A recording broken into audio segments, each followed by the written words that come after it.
All right, it's live. You're going to record to YouTube, and I'll give everyone the link later. All right. All right. My name is Hiram Kemp, and this is the Book of Job, fall 2025. Appreciate you all being in the class and taking some courses at the Georgia School of Theology. Um, I'll just tell you a little bit about myself and then kind of walk you through the syllabus and then make sure I got your names and everything right, and we'll go from there. Okay. My name's Hiram. I preach for the Cumberland Trace Church of Christ in Bowling Green, Kentucky. And before that, I preached in Florida for 5 years for the South Florida Avenue Church of Christ. I attended the Florida School of Preaching, and then I did a master's in Old Testament at Freed Hardeman, and I'm almost done with the PhD in Old Testament at Midwestern Seminary in Kansas City. So spent a lot of time in the Old Testament, have taught this course on Job before, and have spent a lot of time reading on the book of Job and studying on it. You have my email there. I don't know does everybody have the syllabus? Is that right? Okay, if you don't, whatever, like I'm gonna go through it and then I'll give you time to catch up. Um, this is a learning curve as far as the technology and all of that. So I'm being gracious. I'm not trying to, we'll just learn as we go through it together. But my email is on the syllabus. So if you need to contact me, you can do it through there or on this LMS portal. I think you can interact with me on that. If you don't know how to work that, we'll kind of learn that together. The syllabus says the course description for this class is the purpose of this course is to provide an understanding and overview of the basic message of the book of Job. The book's major themes, purpose, content, and functions are going to be studied. The problem of theodicy. So you want to know this word, write this word down, theodicy. I'll say more about it later, but theodicy as revealed in the book of Job is compared with the problem of theodicy today. And I'll say some things about that. You got the learning objectives on there. They also give you the reliable Bible translations that you can use, New American Standard, ESV, New King James, that sort of deal. The textbook that I require for this class is this Preaching the Word commentary by Christopher Ash. I don't know if everybody has this. If you don't have it yet, it's no big deal, but there'll be some classes where I'm not able to be present because of preaching, ministry, traveling, or something like that. And when that's the case, I'll assign you some things to listen to from maybe a podcast, a sermon, sort of those sort of things, and some readings, maybe some outlines and engagement and interaction with this. So if you don't have this, get it. If you can't get it though, Dave's about to say something. Maybe it'll answer some Um, of this. I've got to order it for everyone, so I Okay. can get that ordered probably by tomorrow. Okay, no problem, no problem. For So the ones when you get the book, I wouldn't ask of you anything you don't have already. So whenever we get the book, occasionally there'll be some readings and some interactions from this commentary on the book of Job, Christopher Ashes with Crossway. And this comes from more of a preaching angle to the book. And so that'll be helpful if when you get your hands on this. I would also recommend this isn't for the class. You don't have to have this. This book is just a recommendation for your own reading and just your own nourishment spiritually. Eric Ortland is an Old Testament scholar. He wrote this book, Suffering Wisely and Well. It's called, the subtitle is The Grief of Job and the Grace of God. And this isn't a commentary on the book of Job. It's not even 200 pages. This book is more about how to deal with suffering wisely as a Christian and how to help other people that suffer. And it would just be a good reading companion to the book of Job. He did a more scholarly one with this one, same author, Piercing Leviathan. This one, you need a little bit of knowledge of Hebrew and all of that, but don't worry about this one. If you get this one, this will be sufficient to kind of walk you through. But if you're an overachiever, you can get both. How about that? But anyway, this one will kind of get you what you need. And it's a helpful text on Job and just some things about suffering and how we respond to it. What is Um, the author? Eric Eric. Ortland, Eric Eric Ortland. Can you see it there? Yes. Okay. Bang. All right, there we go. Yeah. So yeah, that's a good. Those are just good resources. You don't have to go out and buy those. Don't go out in any debt, get in any debt to get those. Those are just helpful. But the book Dave said that he was, brother Dave is getting for you. That's required for the class. But there won't be any readings from that until everybody has the book. So I don't want you scrambling and stressing. I don't want to do anything to uh, be a detriment. I want to encourage you. So nothing until everybody gets the book. So it'll be fair and easy and good. What else? Let me see here. Okay, so then you got the course content, the outline. Here's the thing about this outline on the syllabus. This will only be as good and as faithful as I'm able to stick to it. So we will move as we get through the chapters. Here's what I can promise you. We're going to cover the whole book of Job. This is a projected outline, meaning these are the chapters I plan to cover each time we meet, but we may not. Don't worry about that. You won't be tested on anything we haven't covered yet, but we will cover the entirety of the book of Job. It just may vary if we get behind or if we get ahead or something like that. So this is a good guide, but it's not written in stone. This isn't the 10 Commandments written on the tablets, okay? This isn't written in stone, all right? Your assignments. There are 2 tests. There'll be a midterm and a final exam. Every time before we have those, I'm going to give you a study guide ahead of time for the midterm and the final exam. I'm hoping to do the midterm after we cover maybe the first 27 chapters or 25 chapters or so, and then the remainder of the book will be the final exam. So those are your 2 major tests, and that's worth 50% of your grade. There'll be 2 sermon outlines due. I don't have a page limit on these. I just have the requirements, a detailed sermon outline with major points, with subpoints. You're going to do 2 outlines. The first outline will be due right before the midterm, and the second outline will be due right before the final exam. And if you look on the syllabus, it has the details for what those sermon outlines will include. So it's just going to be 1 sermon. And you don't have to do it on that whole section, chapters 1 through 27, but it has to be from those chapters. So you could do chapter 1 as your sermon, and as long as you've got major points and then the sub points and all of that, you can go from there and structure your sermon outlines that way. And then there is the written evaluation portion, and this part of the book, this part of the class will include when you listen to podcasts, when I have you read things in Ash's book and that sort of thing, and I require you to write something on it. And I always let you know ahead of time, like, hey, I'm not going to be in class Thursday. You need to read chapter 3 and write an outline or something like that, and I will grade those written assignments. So I don't always know what those are going to be just yet, but for now, that's what will be considered the written evaluation assignments. All right. That's pretty much it as far as what's going to be required of you in the course. It's my design and my goal to teach you the book of Job, talk about some of the major themes, the major ideas in the book, give you some of the major theology that's in the book of Job. But I really have one goal, and that's to get these 42 chapters out of God's word and into your mind and be able to answer some questions and properly engage and interact with the book of Job in an intelligent way so you can understand it, believe it, and trust in the message in the book yourself, but also learn how to teach it and share it to other people. So far, do we have any questions? I was going to say, is there, besides the point and subpoint, is there a specific outline style you want for sermons, or just our typical outline style? Or yeah, typical outline style, which I would just consider the major, and we could talk about this if everybody doesn't know this, like the Roman numeral system. So a big 1, and then you've got A, B, but maybe under A, you've got Roman numeral 1, God tests Job, point A. Then you got under A, 1, 2, 3. Then under B, 1, 2, 3. Then you go to Roman numeral 2, something like that. That's all I'm asking for. Yeah. No surprises there. Yeah. If y'all want, if we have any trouble with that, I can send a skeleton outline of what that should look like. But yes, Sam, that's pretty much it. All right. Any other questions so far? Hiram, if you want to put any a template form, just send it to myself or Chloe, and we'll get it loaded in the LMS so that everybody has access to it. Okay. For sure. Yeah. So as Dave mentioned, and this will come up throughout the semester or throughout the course, a lot of things will be on the LMS, and I'll get it to them, and then they will communicate it to you all.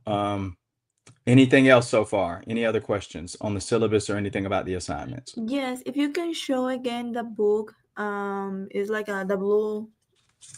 Oh yeah, for sure. Yes. The one I said you don't have to get, but you can get. Yeah, but okay, I'm gonna take a picture quickly.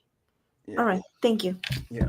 Now, I don't think anything in this class is going to be involving this, but there is a section on suffering where in his first chapter, he talks about why people suffer. And I kind of riff on some of that and reference some of what he says about suffering, but you don't need this for anything in the class. I just think it could be potentially helpful for studying the book of Job.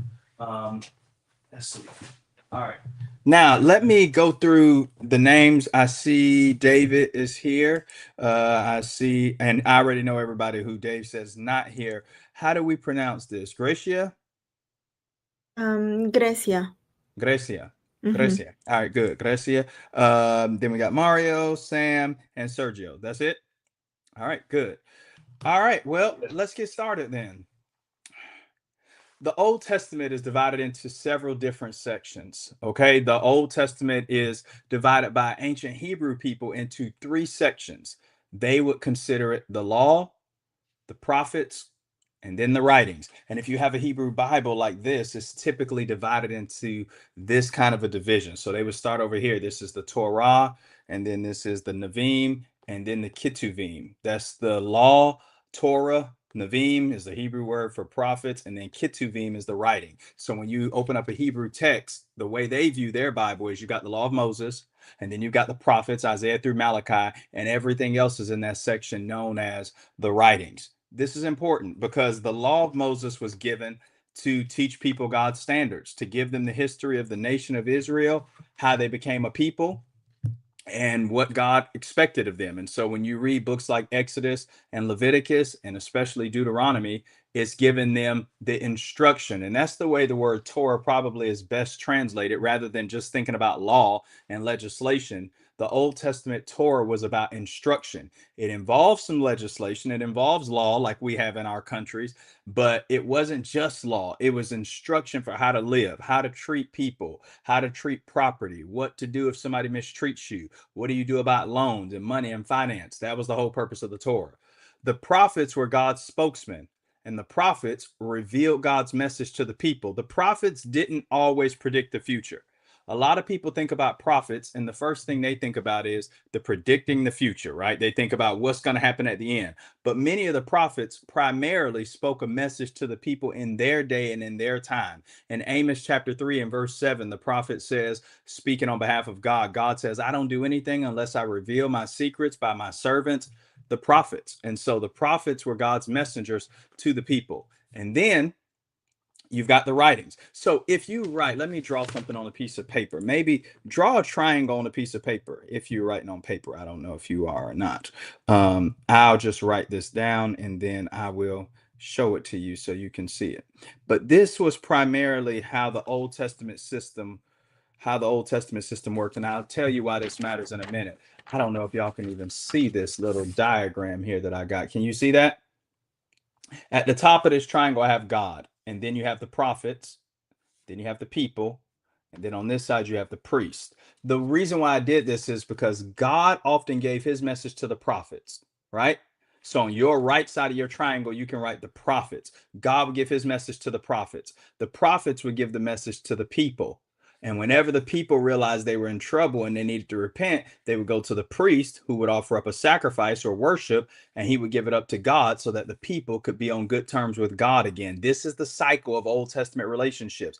What did I write in the middle? I wrote Jesus, because he is God. He also is God's final prophetic spokesman to the people. He was one of the common people, and he's our great high priest who puts us on good terms with God. But this is the cycle of relationships in the Old Testament, from God to the prophets, from the prophets to the people, from the people to the priests. You follow me? Everybody with me? This is how God communicated his will in the Old Testament. So you've got the law of Moses. That's our instruction. These are our regulations. You've got the prophets. When the people mess up, the prophets remind people about the law. They quote books like Deuteronomy and Exodus, and they say, hey guys, we're not supposed to be worshiping idols. Exodus chapter 20. Hey, you're supposed to remember the Sabbath. Exodus 27 through 11, Deuteronomy 5, 13 through 15. They reminded the people of God's standards. But then you've got the writings. Now, you could understand why you would need the historical parts like the Kings, and you need Joshua, and you need Judges. It tells you about the nation and what the people did and how the people behaved. The historical sections in the Old Testament just tell people what happened. Like, how did the people end up in Babylonian captivity? Well, they worshiped idols. Read 1st and 2nd Kings. What happened in the days of the judges? Everybody did what was right in his own eyes. Judges 21:25, Judges 17:6. The nation was in upheaval, it was in disarray. And you could read books like Esther and you could learn about Ruth and all of those things. But here's a question: why did God give us what we sometimes refer to, we sometimes call it the wisdom literature of the Bible? So, what do we mean by wisdom literature, and why is it in the Bible? Why did God give us wisdom literature? Do y'all know what wisdom literature, when you think about wisdom literature, what books do you think about in the Old Testament? Proverbs, Ecclesiastes, and the Song of Songs. So we got Proverbs, Ecclesiastes, Song of Songs. Any others? Job is included there. We might want to throw Job in there. I kind of like to include Job in there. Yeah, Job is a wisdom book. And I would include the book of Psalms, or at least certain sections of Psalms are called wisdom Psalms, though we sometimes break it off. But for sure, Job 28 in its entirety is dedicated to wisdom. In fact, it reads like it's right out of the book of Proverbs. And some people even have some questions about its placement in the book of Job because it's so focused on wisdom. So I would consider Psalms largely. I would say the whole book of Psalms, though some people would debate me on this. I would say the whole book of Psalms is wisdom literature. It's trying to teach us how to live wisely and well and worship before God. I would say the book of Psalms. I would say Proverbs, Ecclesiastes, the Song of Solomon, and the book of Job. Now, here's the question. If the Torah is about instruction and how you ought to live, and if the prophets remind people, hey, here's what you should be doing when they make mistakes, or here's what God has planned for the future. Sometimes the prophets do foretell the future, and they do talk about Jesus is coming. Think Isaiah 53, Hosea 11 and verse 1, Micah 5 and verse 2, Isaiah 7:14. There are prophetic passages that talk about the future. What's the purpose of wisdom literature, though? Why does God include wisdom literature in the Bible, especially in the Old Testament for ancient Israelites? What's the purpose of a book of Job or Proverbs or Ecclesiastes in the midst of all of these books about theology and how to live and about rules and regulations? Why wisdom literature? Gracia, why wisdom literature? Because that is a correct way we can be obedient from God. Yeah, so it's going to help you to be obedient. Proverbs 1 and verse 7, Solomon says, the fear of the Lord is the beginning of wisdom, right? And knowledge of the Holy One is understanding. Or in another place, the fear of the Lord is the beginning of wisdom, but fools despise wisdom and instruction. So it's going to teach you how to live and be obedient before God. Sam, why else wisdom literature? Brother, maybe it's probably to God give us a solution about problems, a perspective, a big problems, maybe, or solve problems. Is that Sergio? Okay, yeah, I said Sam, but you can intercept Sergio. We'll take it from you. That was great. Yeah, so it can tell us about problems. That's important. I'm going to say more about that in a minute. David, why wisdom literature? I like to think that it's the sweetest part after the instruction. Yeah, it is a sweet part for sure. And it provides a devotional aspect to your Bible reading. Listen, you want a Bible, but you need a whole Bible.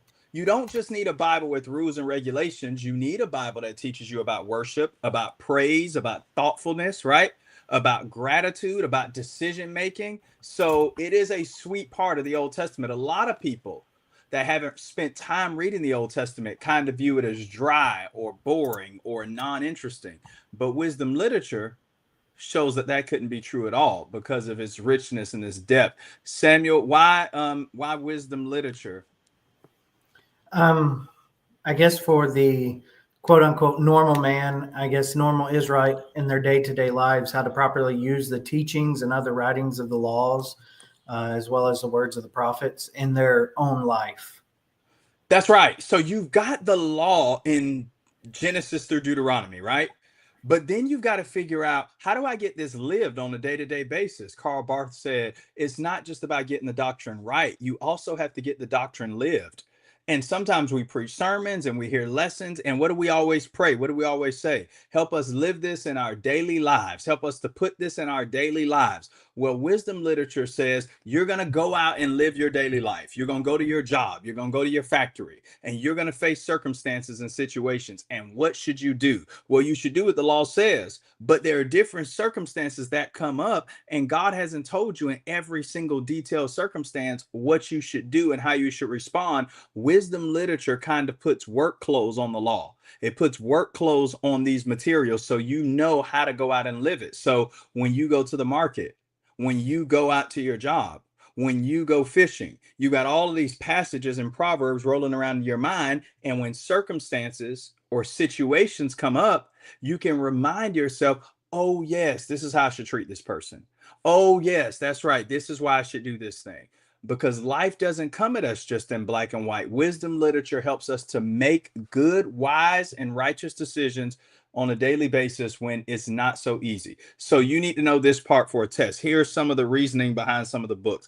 Every one of the wisdom literature books has a unique purpose, a unique thrust. Proverbs speaks to how to live wise and how living wise is a life that will be rewarded, but the fool will know hardship and ruin.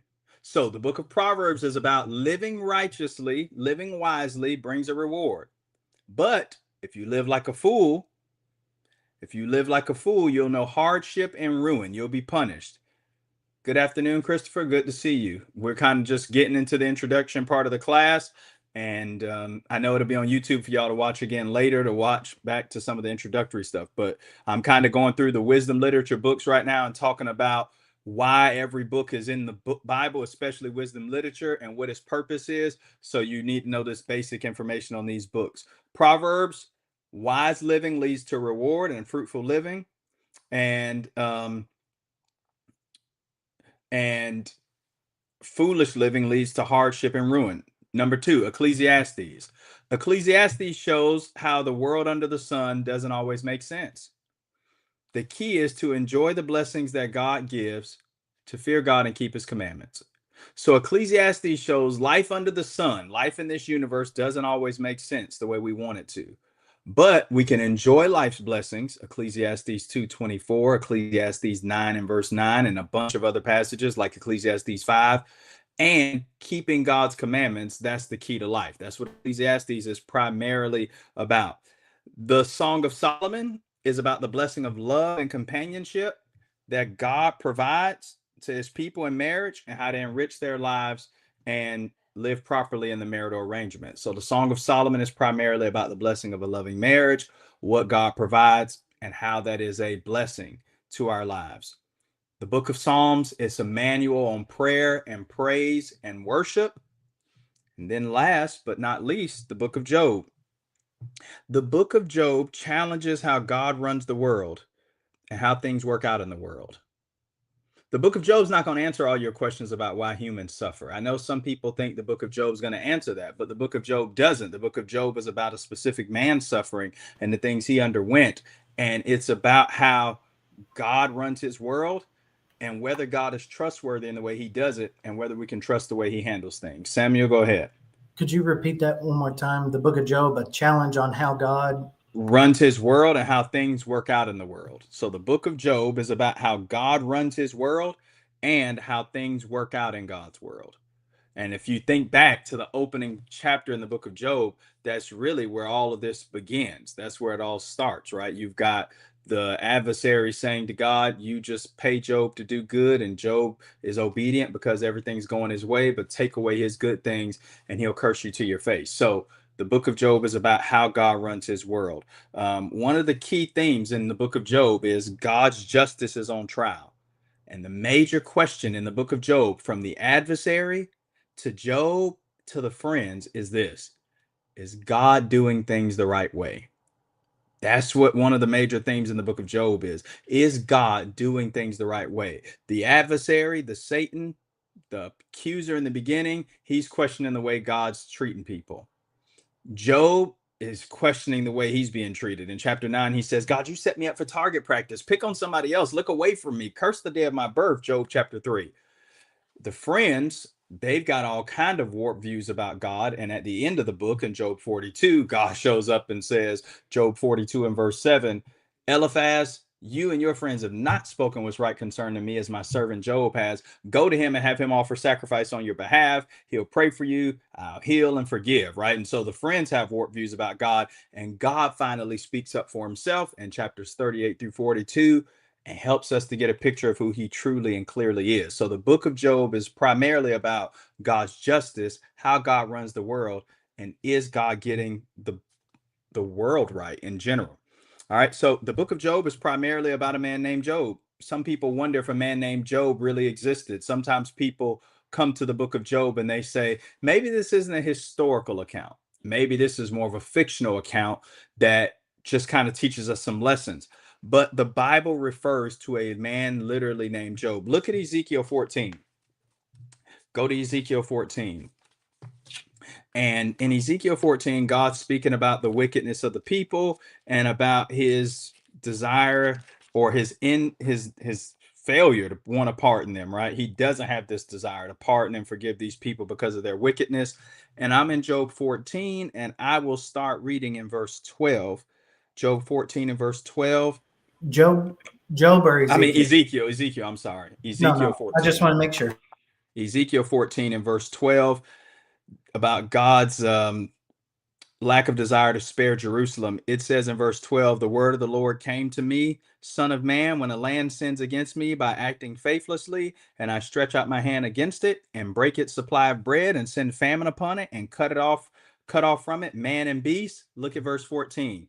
Even if these three men, Noah, Daniel, and Job, were in it, they would deliver but their own lives by their righteousness, declares the Lord God. So in Ezekiel 14 and verse 14, Job is not just a fictional character, right? He's not just an imaginary man used to teach. This isn't an allegory. This really happened to a man, and God lays him alongside historical figures like Noah and like Daniel to make the case. But not just there. Go into the New Testament, and when you go to James chapter 5, this is probably the most famous citation about Job outside of the Old Testament book of Job itself. But in James chapter 5, beginning in verse 10, James is encouraging his audience to hold fast under trial, which is where the book started. Remember James 1, verse 2 down through verse 4, brothers, count it all joy when you fall into suffering of various kind. Well, now he brings that full circle. And in James 5 and verse 10, he says, and as an example of suffering and patience, brothers, take the prophets who spoke in the name of the Lord.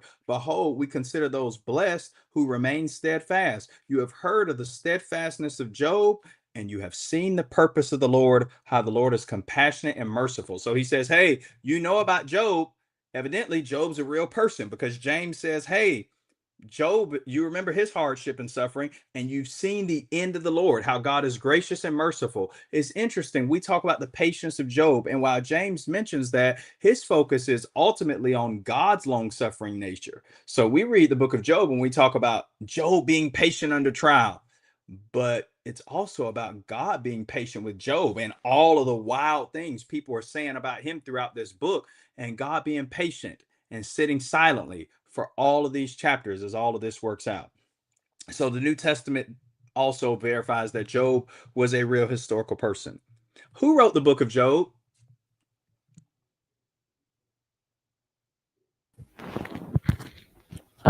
Please, I've heard is Moses. It's likely Moses. Some people say Moses. Any other guesses who wrote the book of Job? Perhaps Ezra's. Maybe Ezra. You know, when in doubt, when people don't know who wrote an Old Testament book, they always say Ezra because he was the scribe, Yeah. right? People throw it on Ezra. Ezra wrote Jeremiah, 1st and 2nd Kings. Ezra wrote everything. He probably did write a lot of books. I don't know about Job, but Ezra 7 and verse 10 says, Ezra prepared his heart to seek the law of the Lord and to do it and to teach in Israel statutes and judgments. And he was a ready scribe, trained in writing. So in the ancient world, everybody couldn't write, right? Everybody didn't have the texting thumbs, right? It wasn't texting. Everybody couldn't write. It was a skill. You had to be able to write. And so there weren't a lot of people that could, but maybe Ezra. Any other guesses? Who wrote the book of Job? Job. Job maybe wrote it himself. Maybe. We don't know, right? Yeah. It's kind of like the book of Hebrews in the New Testament. People have a lot of ideas, but nobody has any certainty. The Bible doesn't tell us.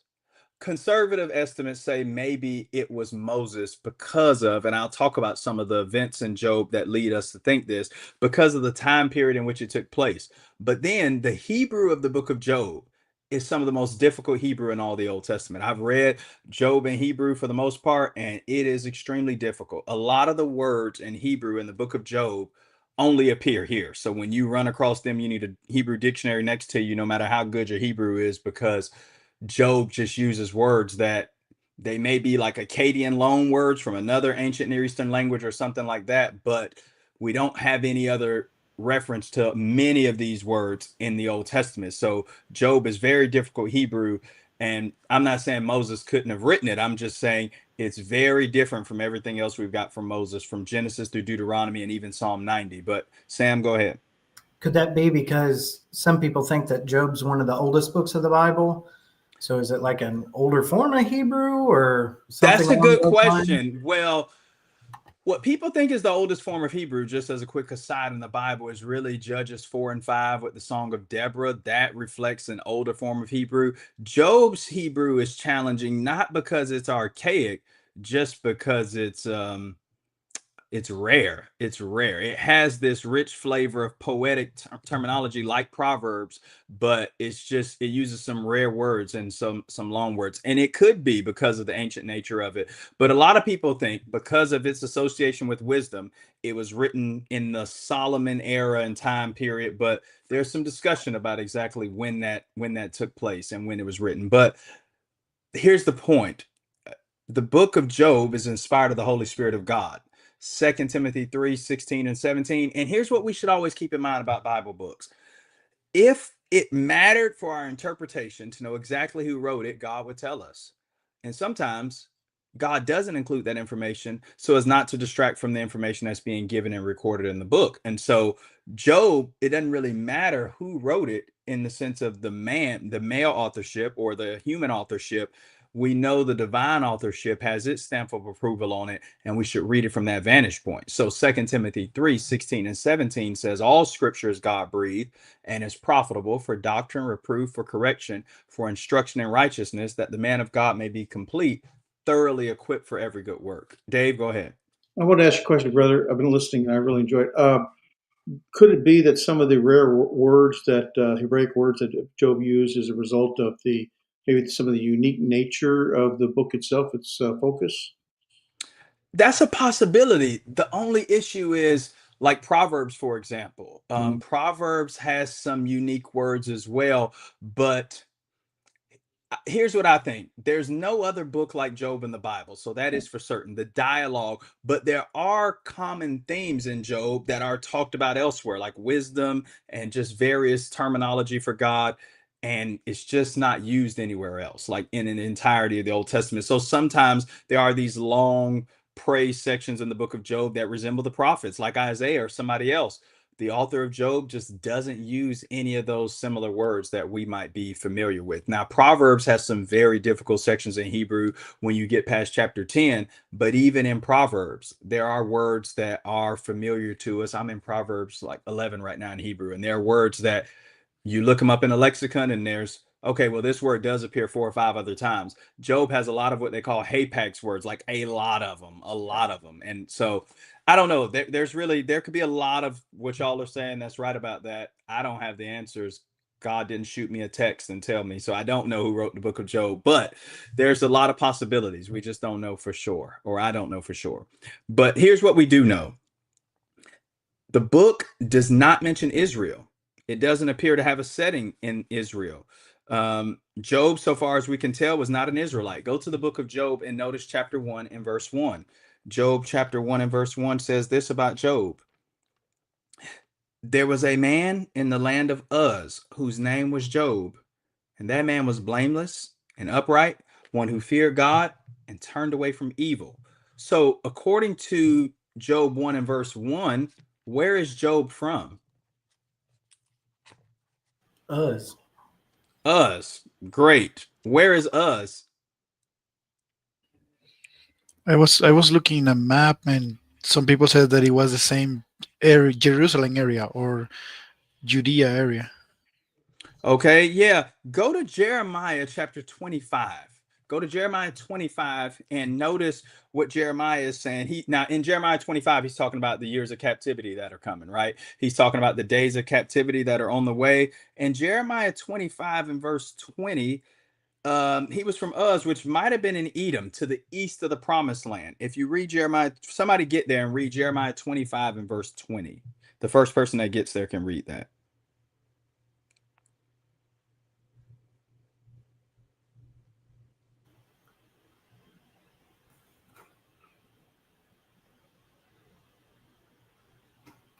I got it.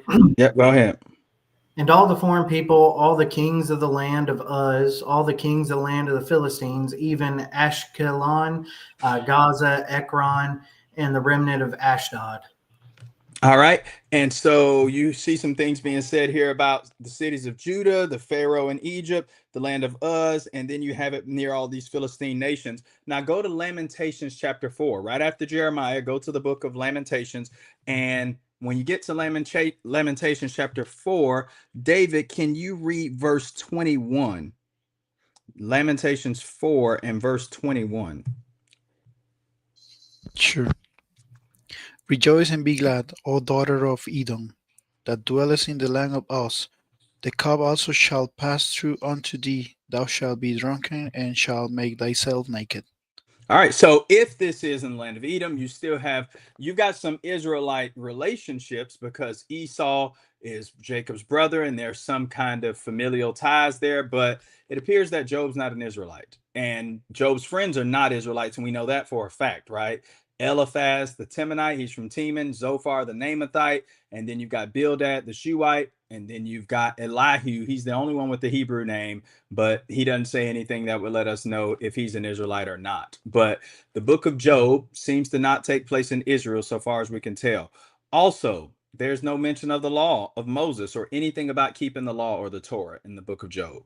Even when Job's talking about his innocence and his righteousness, in Job 31 primarily, but really chapter 29 through 31 is Job's giving that final discourse and speech to say, I'm a righteous and upright person and I've done what's right. He mentions a lot of things: his care for widows, his refusal to lust, his hospitality, his uprightness, his taking care of the poor. But he never says anything about having kept the law of Moses or anything like that. And so it doesn't appear that this took place. He does offer sacrifices for his children, himself, and later for his friends. Look at Job chapter 1. Job chapter 1. Sergio, can you read Job chapter 1 and notice verse number 5? Job 1 and verse 5.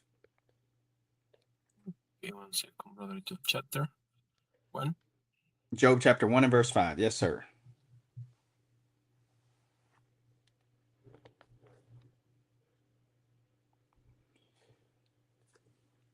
Let me change my language. Sorry. Oh, it's okay.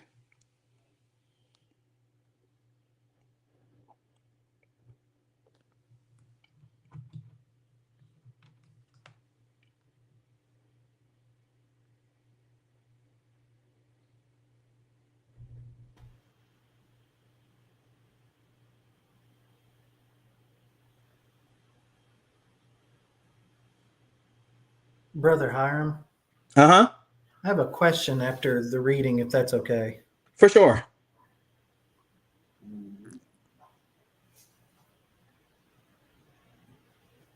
Job 1 and verse 5.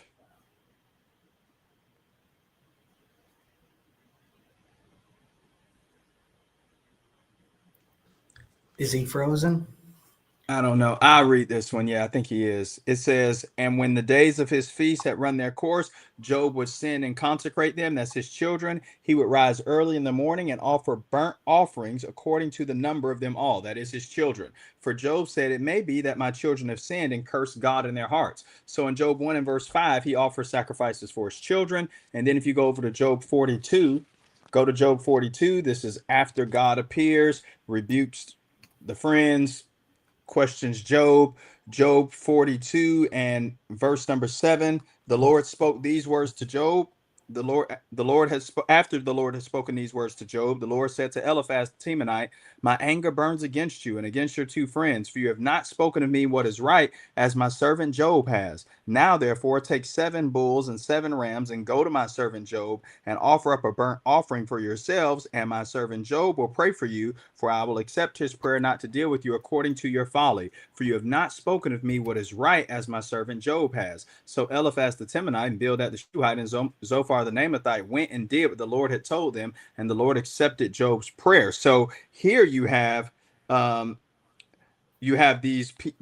Eliphaz and company offering up these burnt offerings, and they're Gentile people. So what does that tell you about the time period in the Bible that we may be dealing with? What time period is this probably considered? You know, the biblical dispensations. We talk about the patriarchal era, the Mosaic era, and then the Christian age. What age is the book of Job probably in? What dispensation?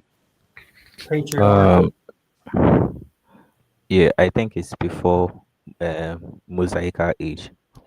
It's probably in the patriarchal age, right? Patriarchy just means father ruled, right? Patriarchy is about the fathers ruling the family. That triangle that I showed you at the beginning of class, you didn't have to have a priest to do the sacrifices because the fathers did it themselves. Think about Abraham and Isaac and Jacob. There was no Levitical priesthood. They offered up the sacrifices for themselves. Abraham's building altars all throughout the book of Genesis because he's his own priest. And in the patriarchal age, that's the way it typically works. And so it seems like the book of Job is also in the age of patriarchy because he's offering up sacrifices for his kids. And then you have Gentiles offering up their own sacrifices and going to Job to pray on their behalf. And it doesn't say anything about Job being a Levite or anything like that. He's in the land of Uz, which, as far as we can tell from biblical testimony, is east near Edom or something along those lines. But Sam, you had a question. Go ahead. That was kind of along the question. Is it because the lack of the law of Moses, is that what causes people to think that this is such an old book? That some potentially think that, and if they don't think it's old, they just think it definitely could have been written by Moses, but maybe in later times, again, without the law of Moses and all that. My thinking is Moses definitely could be the author, though, because Moses wrote about the patriarchal age in the days of Genesis before the Mosaic law was in force, so that wouldn't be a problem for him. Brother? because I've heard that some people think that Job was before Noah. Yeah. So Yep, some people think that, and I think there could potentially be some good reason for that. The issue with it, though, is there is this. You'll see in one of the speeches, I believe it's Bildad, he makes mention of the flood. So that's a problem. Like Bildad makes mention of the flood, and not that people weren't wise before the days of Solomon, but this strong wisdom tradition and some of these statements that Job and the friends make seem to be a later development in Israelite thinking and theology. And I think you'll see some of that. Remember, Old Testament wisdom is primarily associated with Solomon. We mentioned these books: Proverbs, Ecclesiastes, Song of Solomon, Psalms, and Job. 3 of the 5 are authored primarily by Solomon himself: Song of Solomon, Ecclesiastes, and much of Proverbs. And Solomon wrote Psalm 72 and Psalm 127. So in the ancient Israelite mind, wisdom is associated primarily with a person, and that's Solomon. So some people think this is after or around that time, and with these people coming from these various pagan nations, that maybe they picked up some of that wisdom. David, you had a question? Yeah, I was thinking when mentioned the burnt offering, and I was thinking it's not the first time mentioned the burnt offering in the law of Moses, and before where something like worship, like Abraham did, and Jacob, and even Abel and Cain. So I was thinking about that if it is mentioned the first time, like offering something because of sin in the law of Moses, or it was a practice before, perhaps. Yeah, people definitely offered up burnt offerings and sacrifices for sin before the law of Moses. I think the first glimpse you get of that is in Genesis chapter 3. When Adam and Eve sinned, they clothed themselves with leaves, and God says that's not good enough. And the next thing you know, they have on these loincloths, right? The Hebrew word is this like long garment. And how would you get those long garments unless an animal was killed? And so I believe God offers the first sacrifice in the Bible, potentially for the sins of Adam and Eve. But then you have sacrifices throughout. Genesis 22, Abraham knows something about a sacrifice, and so does Isaac, because as they're walking up Mount Moriah, Isaac says, behold the wood and the fire, but where is the lamb for the burnt offering, right? So there is this association with offerings in the Bible. It just was a matter of who did the offerings. Before the law of Moses, the fathers in the family did the offering. And I think that's what we see in the book of Job. Like Cain So and Abel. Cain and Abel both Cain and offered Abel. sacrifices. Cain and Abel offer sacrifices. Now, theirs appear to be more worship and not as much about sin per se, but there's still sacrifices taking place. So the book of Job, we don't know the author for sure. The setting seems to be in the patriarchal age and time period, and we see these folks are in Gentile territories. We also see that there's the sacrifices being offered up, and the sacrifices are offered up by Job, by Eliphaz and the friends. Job is offering sacrifices on behalf of his family. There's no mention of the law of Moses. There's no mention of Job keeping the law or the Torah or anything like that. Here's another thing, introductory wise, about the book of Job. The book of Job is long. How many chapters in Job? 42. 42. That's pretty long. Why do you think that's the case? Why do you think the book of Job has 42 chapters? I know the right answer is because God put 42 chapters in there. But why do you think 42 chapters? What do you think that's all about? Because here's the thing. The book of Job starts out in the first 2 chapters with the dialogue between Satan and God, the adversary and God, right? And then at the end, 38 through 42, God shows up and he's got a lot of questions for Job and things are solved. The largest section in the book of Job, though, is the dialogue between Job and the friends, chapter 3 through chapter 37. So from Job first speaking in chapter 3 to Elihu in chapter 37. Why do you think the book of Job is so long? It's because, Go ahead. yeah, it's because it's writing mostly a poetic dialogue. It's a poetic dialogue. People got a lot of stuff to say, you know. So when you start talking about human beings talking, it's a long dialogue. That's a part of it. What else? I put down this, Brother Hiram. I put suffering is long, and certainly Job goes through that.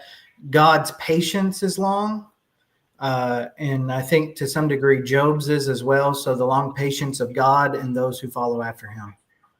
Yeah, I think that's right. I think the book is long because they're answering one of the deepest questions in the world, and that is, why do innocent people suffer? And when that happens, you can't put that on a little post-it sticky note. People have got to work through it. And it just reminds us, God wants us to walk through this long book. Some people treat the book of Job this way. They know the front really good, they know the back really good, and they kind of skip over these middle sections. Job's friends say a lot of correct things. They misapply them to Job, but a lot of the things they say are correct. Job says a lot of bizarre things, but Job is struggling and he's frustrated, he's upset, and he's kind of up and down. Sometimes he says he's going to see his Redeemer, Job 19:25. Other times he wishes he was never born. It's just a reminder that when people are suffering, no quick, short, pat answers will do. People have to wrestle through and work through and try to make sense of what's going on in their lives. And so it shows us people then and now are allowed to wrestle with God just as he is. Job is struggling and he's going back and forth with God, but God says Job spoke what was right concerning him in Job 42 and verse 7. And so that's important. All right, so here are some important things to observe in the book of Job. And this is something to know and maybe write down for the test, okay? Important ideas from the book of Job to keep in mind. Number 1, individuals. Individuals. The book of Job introduces us to individuals. They are people, and when they are introduced, we need to pay close attention to them. Pay close attention to these individuals. Here are some of the major individuals, okay? Job, God, Satan, the 3 friends, which would be Eliphaz, Zophar, and Bildad, Elihu, and then God again. There's one other person that's mentioned. Well, there's some others that I didn't mention that should be, we can add them to the list, and that would be Job's wife, that would be Job's children, and that would be the servants that serve Job, and they're these messengers that bring the message back to Job every time Job loses property.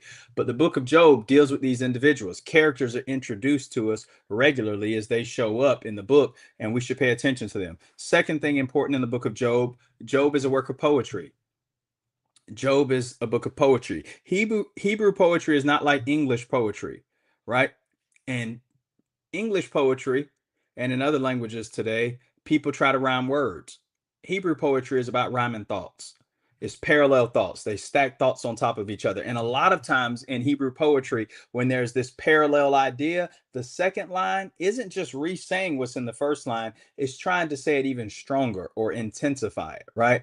A friend loves at all times, and a brother is born for adversity. The second line in Hebrew parallelism is often intensifying what's been said and trying to say it stronger. So as you read the book of Job, just keep in mind that it's poetry.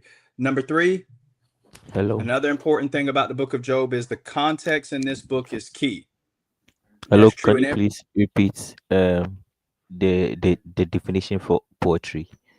yes. Well, I didn't give a definition, but just the description. I just said the Okay. book of Job is poetry, but Hebrew poetry is not like English poetry. In Hebrew poetry, they rhyme thoughts and not words. Sometimes they rhyme words in Hebrew, but when we translate it into English or Spanish or into a different language today, we can't reproduce the rhyming of the words, but that's not the main thing. It's parallel thoughts that are stacked on top of each other. And the second statement is often trying to intensify and be stronger than the first statement. That makes sense, Christopher? Yes, please. Okay, cool. All right. Third, I said context is the key thing in the book of Job. This is true about every book, but especially the context in the book of Job. Context is key. You need to know who's saying what and what they're saying it about. So let me give you an example. Sometimes Job's friends say right things. The wicked people deserve to be punished. Is that true or false? Wicked people deserve to be punished. Everybody, true or false? True. True. True. Sergio, true or false? True. Gracia, true or false? Wicked people deserve to be punished. True. That's true? True. True. Here's the problem, though. Job's not a wicked person. So sometimes they say right things and you hear, you're like, amen, but whoa, wait a minute, not amen. That's not Job. Job's not a wicked person. And so in the context of the book of Job, some of the things that the friends say are true, but they shouldn't be applied to Job. They shouldn't be said about Job because Job's a righteous person, and we'll see that throughout the book. Sometimes Job says things that are true. Life's not fair. Is that true or false? It's False. true. It's true. It's Okay. true. Life's not always fair. People don't always get what they want. But it's false when Job tries to say life's not fair and it's God's fault. Because at one point in Job, especially like chapter 9 and in chapter 15, well, not 15, that's Eliphaz, but in chapter 21, Job will be so mad at God and he'll say, God, this is all your fault. Not only are wicked people getting away with everything, but God, you're sleeping on the job and you let people get away with everything. See, that's not right. So the statements in the book of Job, you've got to take them in context, especially when you're like preaching or teaching something. I think sometimes people will quote from Job's book, but some of the statements are true, but they may not be true when they're being said and about the things or the people that they're being said about. And here's the last thing I would say. One of the helpful things in reading the book of Job is try to put yourself in Job's position. Try and understand what he had to be thinking and struggling with as somebody who went through what he went through in the first 2 chapters. Now, here's what we know about Job. And I'll say more about this as we study the book, but here's what we know about Job. When you read the first 2 chapters about Job, what does God think about Job, David? How does God see Job? What does he think about him? He's bragging about him. He loves him. He's bragging Yeah. about him, right? Like he loves Job. Hmm. Why is Job suffering? Anybody. Why is Job? And here's what I mean. What brings on Job's suffering? Job's just living his life, doing his thing, then boom, 10 funerals, chicken pox on his skin, right? All of his The cattle. challenge Why of is he the suffering? adversary. It's because God proved Job his faith. Yeah, God holds Job up. He says, I don't have anybody else like Job. Job's a righteous man and Job can take it. Now, here's the last question. What did God think about Job? David said, God's bragging on Job. That's right. Why is Job suffering? God's testing Job. God's proving his faith. He's making a point to the devil, to the adversary, that Job's a righteous person. Now, here's the last question. Did Job ever know what God thought about him in chapters 1 and 2? He did not. See, you know that. So you read the book and you think, oh, Job's this big crybaby and Job's whining and Job doesn't have faith and patience. Job never learns what we know in chapters 1 and 2. Even when God shows up and speaks, he never says, Job, I love you. I was bragging on you to the devil, and this is why you suffered. And this is why Job never learns that. So we should read the book of Job being patient even with Job, because Job never gets the information that we get. In fact, because we have chapters 1 and 2, there is a sense in which we can have more faith than even Job had. Because Job didn't know why all of these things happened to him. And we'll talk about why he didn't know that. But one of Job's biggest struggles was Job just wanted some answers. Tell me what I did wrong and why all these bad things have tumbled into my life. And Job never really got the answers. Job never really got the answers that he wanted. Okay. We'll go about 30 more minutes and then we'll take a little break. Okay. So I kind of build a break into the class because 3 hours is a long time to go straight through, but we'll go into the hour. My time is 2 o'clock. Y'all's time, if you're on Eastern, will be 3, but we'll take a break then. Sam, go ahead. And by the way, ask me any questions, comments, stop me anytime. But yeah, feel free to do that. Go ahead.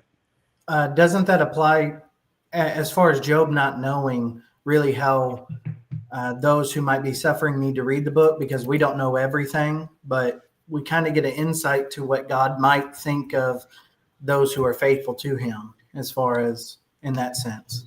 Yes, that's very helpful. That's very helpful. And I would add one more thing that we know that Job sometimes struggled with. Sam said, should we read the book like that? Meaning, because we don't know everything, reading Job from that same lens and from the same idea where Job didn't know everything, will that help us? Yes. But here's an added element for us. Job was suffering, and sometimes he thought that God, what? God didn't love him, but God, what? What did he think sometimes? Sometimes Job thought God hated him.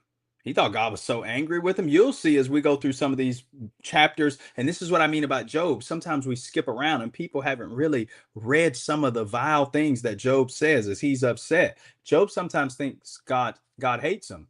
And one of the things that the book of Job teaches us is when we're God's child, we may not know all the reasons why we suffer, but here's one thing we know for sure.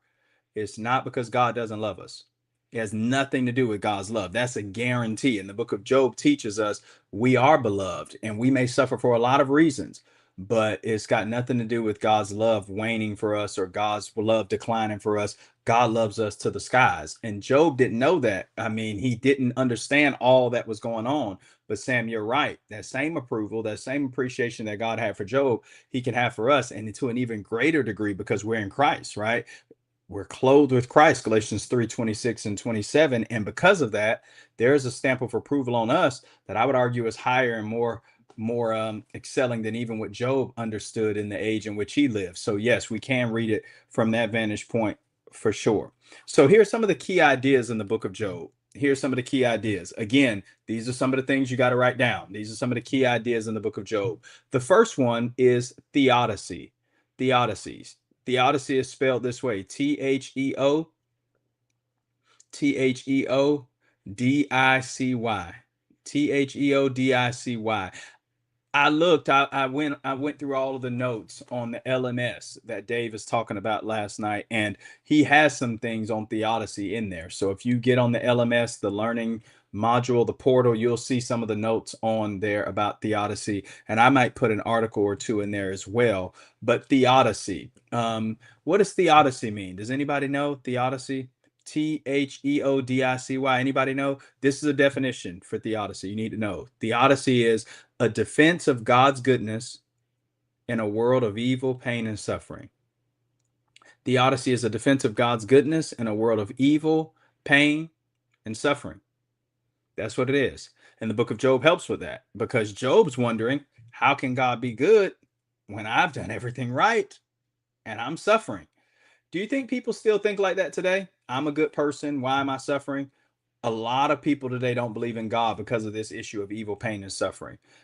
This is one of the big ones for a lot of people. If there was a God that's good and true and loving and kind, why do kids get cancer? Why did this mom get killed, or this person's child? Why are these people being held hostage, or why are there wars in the world? Some people, they look at suffering in the world and they say, hey, there's no God. God can't be good. But here's what they forget. If you say I don't believe in God because of suffering, you still have got suffering. You just don't have any reason on why it makes sense. Quitting God because of evil, pain, and suffering doesn't remove your suffering. It just removes the possibility that your suffering has value, that it has a meaning, that it has a purpose. So we can't quit God because of suffering and hardship. We've got to see if maybe there's a redemptive reason. Because if our suffering can be redeemed, if there's a reason why we're suffering and we know why, we can hold on and get to the other side. But if we just say, you know what, I'm suffering, this is unfair, I quit, you don't have God, you don't have any comfort, but you still have got suffering. Atheists still are going to suffer. Agnostics, unbelievers, they're still going to suffer. Quitting God because of evil, pain, and suffering in the world doesn't remove evil, pain, and suffering in the world. It just removes the possibility that any of it has a purpose. And that's a hopeless situation to be in. People can take hardship. People can deal with suffering. People can't deal with hopelessness. So if people think there's no purpose behind their suffering, if they think there's no hope, they'll be discouraged. So theodicy is one. Number two, this is probably the major idea in the book, and it's retribution. Retribution. RETRIBUTION.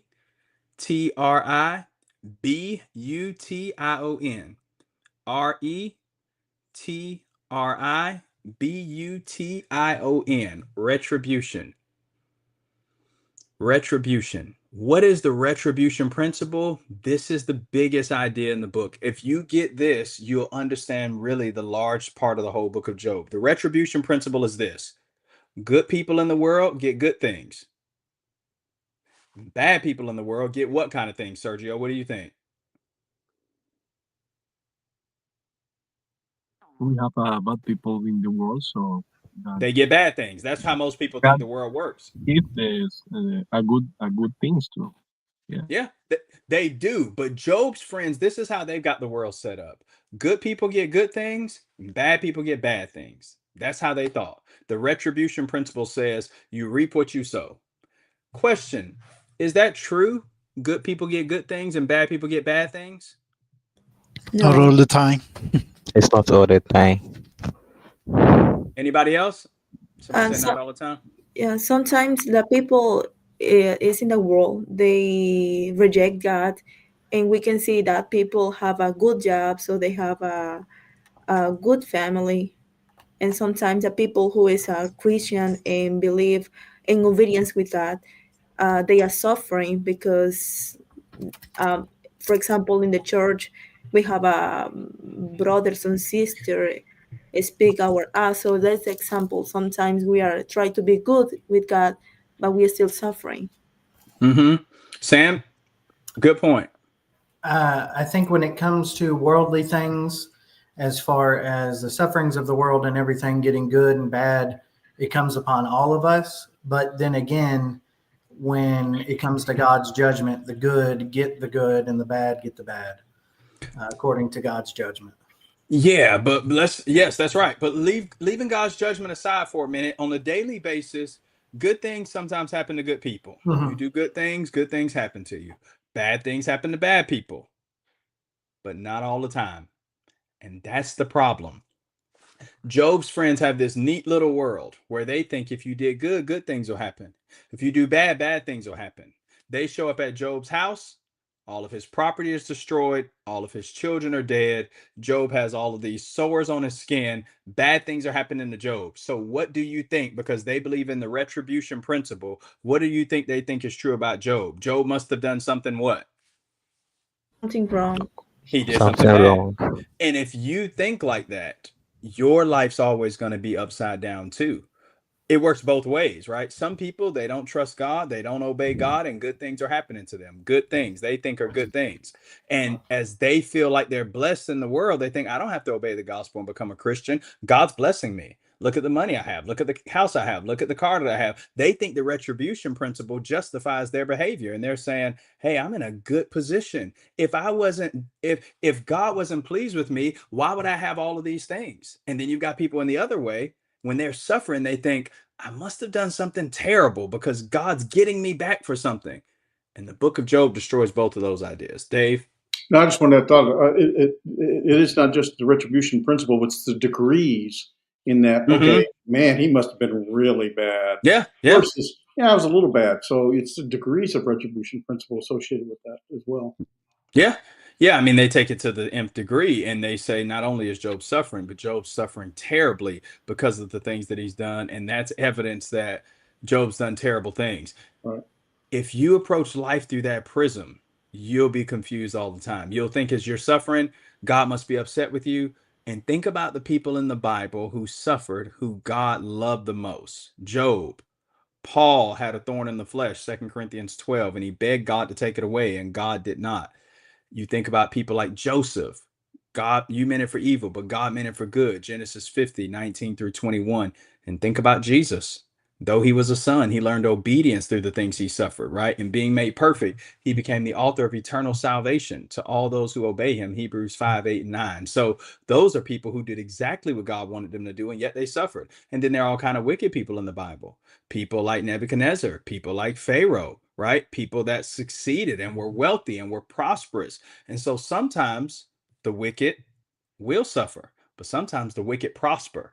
And if you think, oh, the world fits in these neat little categories, and I can judge God's love for me and my performance based on the way my earthly circumstances are going, you're often going to be misled. Job's friends can't figure out what's happening. They think we've got to have some kind of reason. And Job wouldn't be suffering like this unless Job did something bad. And as Dave mentioned, Job's suffering very bad. So Job didn't just do wrong, he did something terribly wrong. But the truth is, God couldn't be more proud of Job.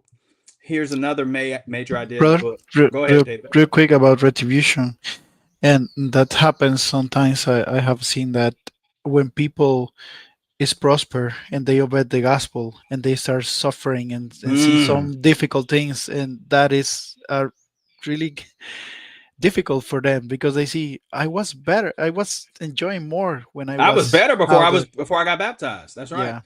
And Look, David, look at Acts 14. Look at Acts 14 and go to verse 22. Acts 14:22. Paul and Barnabas start these churches in Derbe, Lystra, Iconium, and then they go back to check on these churches, appoint elders in verse 23. But read verse 22 and notice what it says. They start teaching the Christians right away. What was that passage? Acts 14:22. Thank you.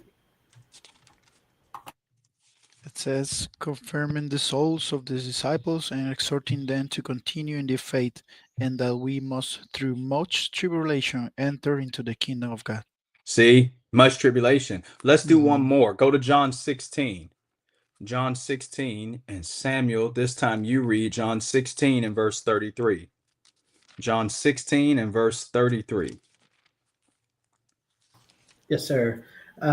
These things I have spoken to you, so that in me you may have peace. In the world you have tribulation, but take courage, I have overcome the world. See, Jesus says, I've spoken to you that in me you might have peace. In the world you will have tribulation. That's a guarantee. Even if you're Jesus' disciple, you'll have tribulation in the world. But be of good cheer, Jesus says, I've overcome the world. And so we learn the retribution principle doesn't always check out. You can't live your... Now, the Bible does teach in Galatians 6:7-9, you will reap what you sow. And as Sam mentioned, you're going to reap what you sow sometimes in this life, but most assuredly in the life to come, there'll be a grand reaping, right? And that's why Paul says those that sow to the Spirit will reap life everlasting. He's talking about the final reaping, the final harvest day. That's going to be for everybody.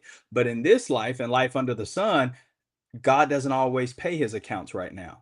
God doesn't always pay his accounts and pay all of his debts that people deserve in this life. So Job's friends are mistaken. Here's another key idea in the book. It destroys the prosperity gospel. The prosperity gospel says if you do good, you'll be rich and financially blessed and all of that. Job did have material wealth, but even when it was taken away, Job was still a righteous man. Another theme in the book of Job. How do we respond to suffering? Ours and others. The book of Job will help us. How do we respond to suffering? To our suffering and the suffering of other people. Another major theme in the book of Job. We're going to get to Job chapter 1 in a minute, but here's another major theme in the book of Job. Friendship. How do we help? How do we not help people on the worst days of their lives? What do we do? Job's friends teach us some good principles. They have some bad principles. I'll make the case, and maybe we'll talk about this as we go through the book.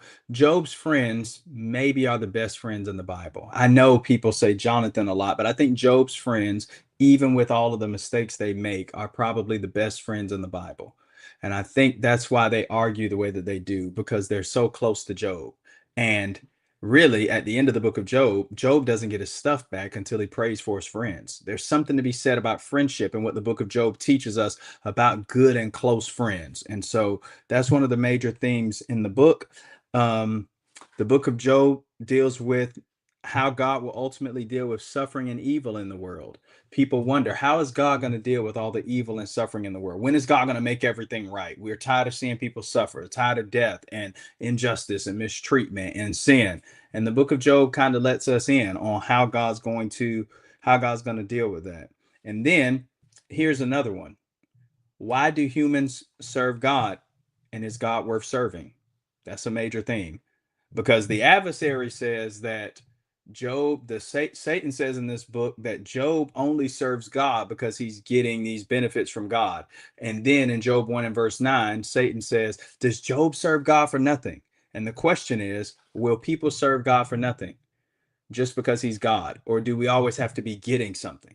And if God takes away all of his gifts, are we still going to give God his glory? What's going to happen when God takes away all of the stuff that he gives us? The devil says if God does that, people won't serve him. Job's life proves that's not true. Some people will serve God just because he's God. Now, a lot of people will quit, but not everybody. And Job is an example of somebody who didn't quit. Even when he lost absolutely everything, he still maintained his relationship with God. And so here, that's where we are. All right, so before we get into chapter 1, do you have any questions about the book of Job as you've read it and studied it before? Any questions that have come to your mind in the past, or any that you hope we will tackle and get to as we go throughout the class? Hello. Yep. Please, I have a question. Yeah, go ahead. I want to know, is it because God knew Job will not go against him? Is it one reason why throughout the book he didn't go against him, or throughout the life he didn't go against him? Because I'm trying to think about it in this point. If God said it, nah, Job will not defile me, and through the test he did, would it have contradicted what God said? I want to know. That's a great question, Chris. That's a great question, Christopher. And here's the answer. That's what the whole book of Job is all about. Does God know what he's talking about? And does God know Job?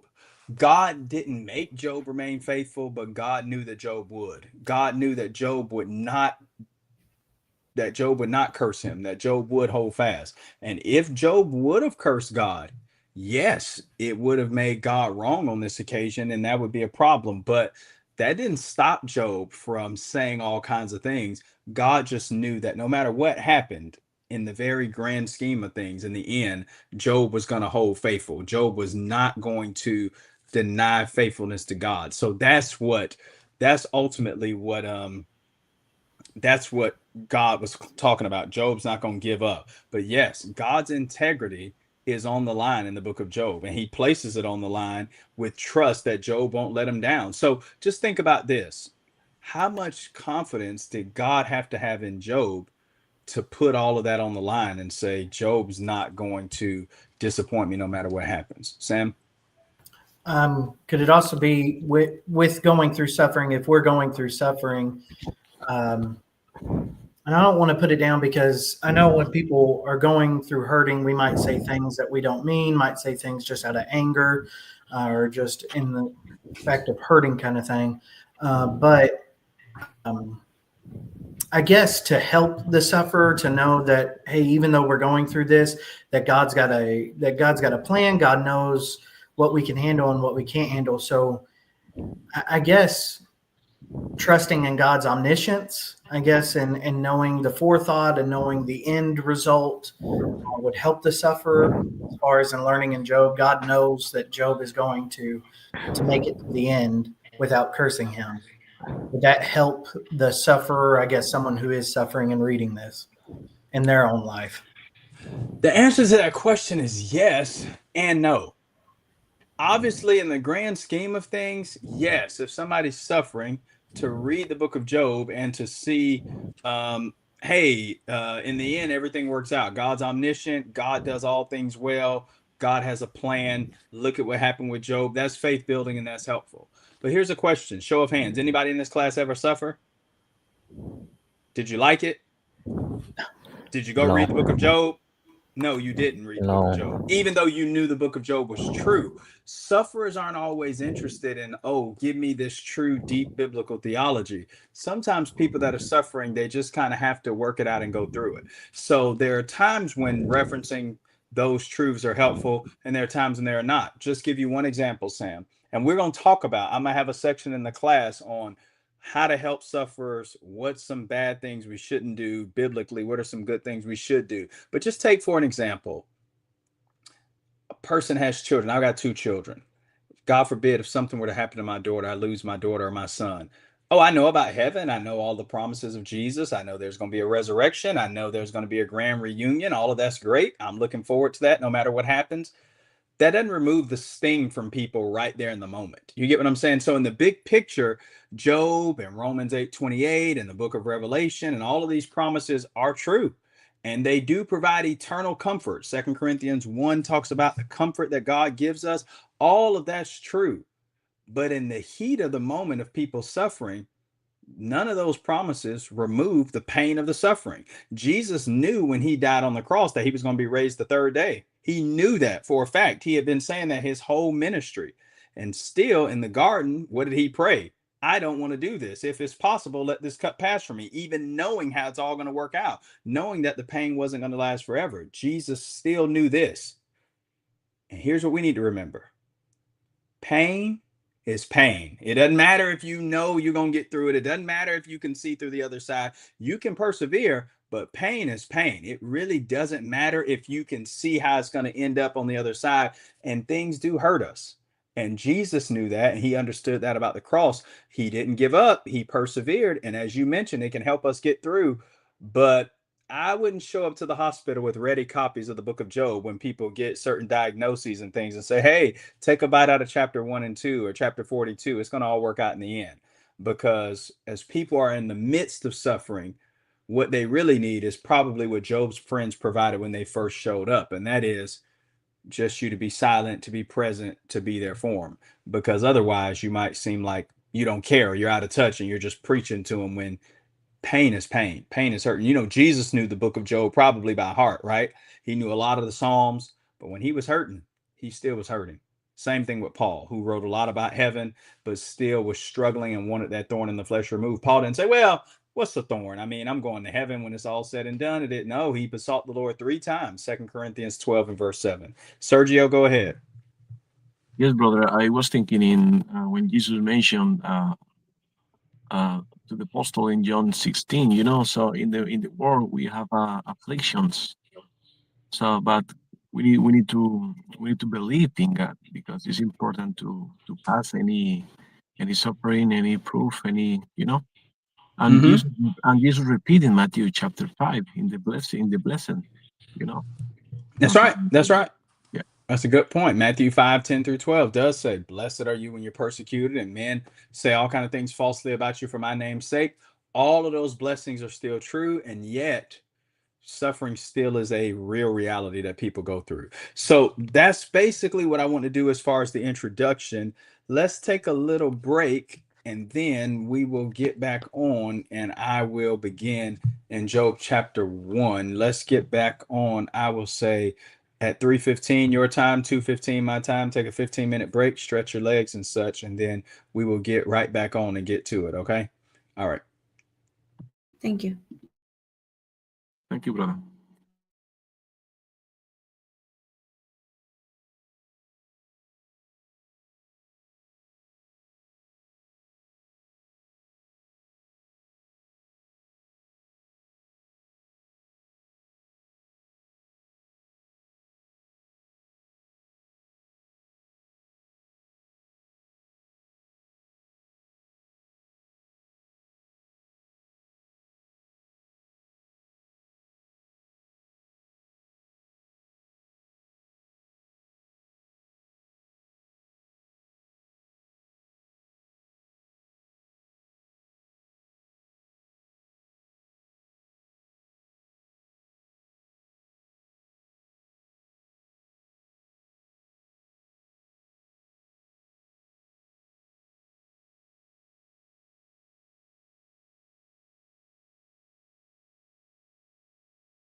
All right, y'all ready?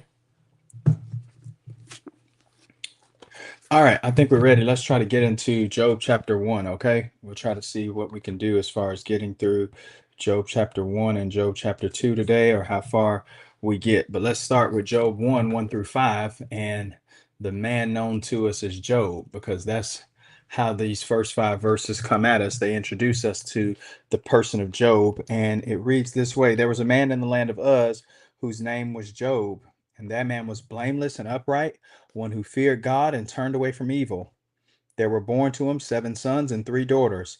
He possessed 7,000 sheep, 3,000 camels, 500 yoke of oxen, 500 female donkeys, and very many servants, so that this man, he was the greatest of all the people of the East. His sons used to go and hold a feast in the house of each one on his day, and they would send and invite their 3 sisters to eat and drink with them. And when the days of the feast had run their course, Job would send and consecrate them, and he would rise early in the morning and offer burnt offerings according to the number of them all. For Job said, It may be that my children have sinned and cursed God in their hearts. Thus Job did continually. So the first thing to see in Job is Job 1 and verse 1. And how is Job described? What do we know about Job? What do these things mean? That man is blameless and upright. Yeah, so there's 3 things said about Job that you need to know in verse 1. Okay, you need to know these for maybe a test. Job was blameless and upright. That's one. That all goes together. Job was blameless and upright. And then Job feared God and he turned away from evil. Job was blameless and upright. He feared God and he turned away from evil. So, what do these things mean? Like, what do these things tell us about the kind of person that Job was? What do we know about Job as a result? Blameless, upright, feared God, and turned away from evil. What does this tell us about the kind of person he was? He was a godly man. Yeah, he was a godly man. He was the best man, really, right? There was nobody else like him. You'll see that in verse 8 when we get there. But these verses are important to remember when you read the rest of the book of Job, because Job's going to say some things and you might be tempted to say, hey, these don't sound like things said by a righteous man. But Job 1 and verse 1 and Job 1 and verse 8 tell us what kind of person Job was and remind us about his character. This verse is key to the book. Later on, God will say the same thing about him in chapter 1 and verse 8. This statement about being blameless and upright is made about other people in the Bible. Can you think of some other people in the Bible that some of these things are said about? This person is upright, or this person is blameless, or this person feared God. Can you think of anybody else? Noah. Noah. Go to Genesis 6 and notice verse 9.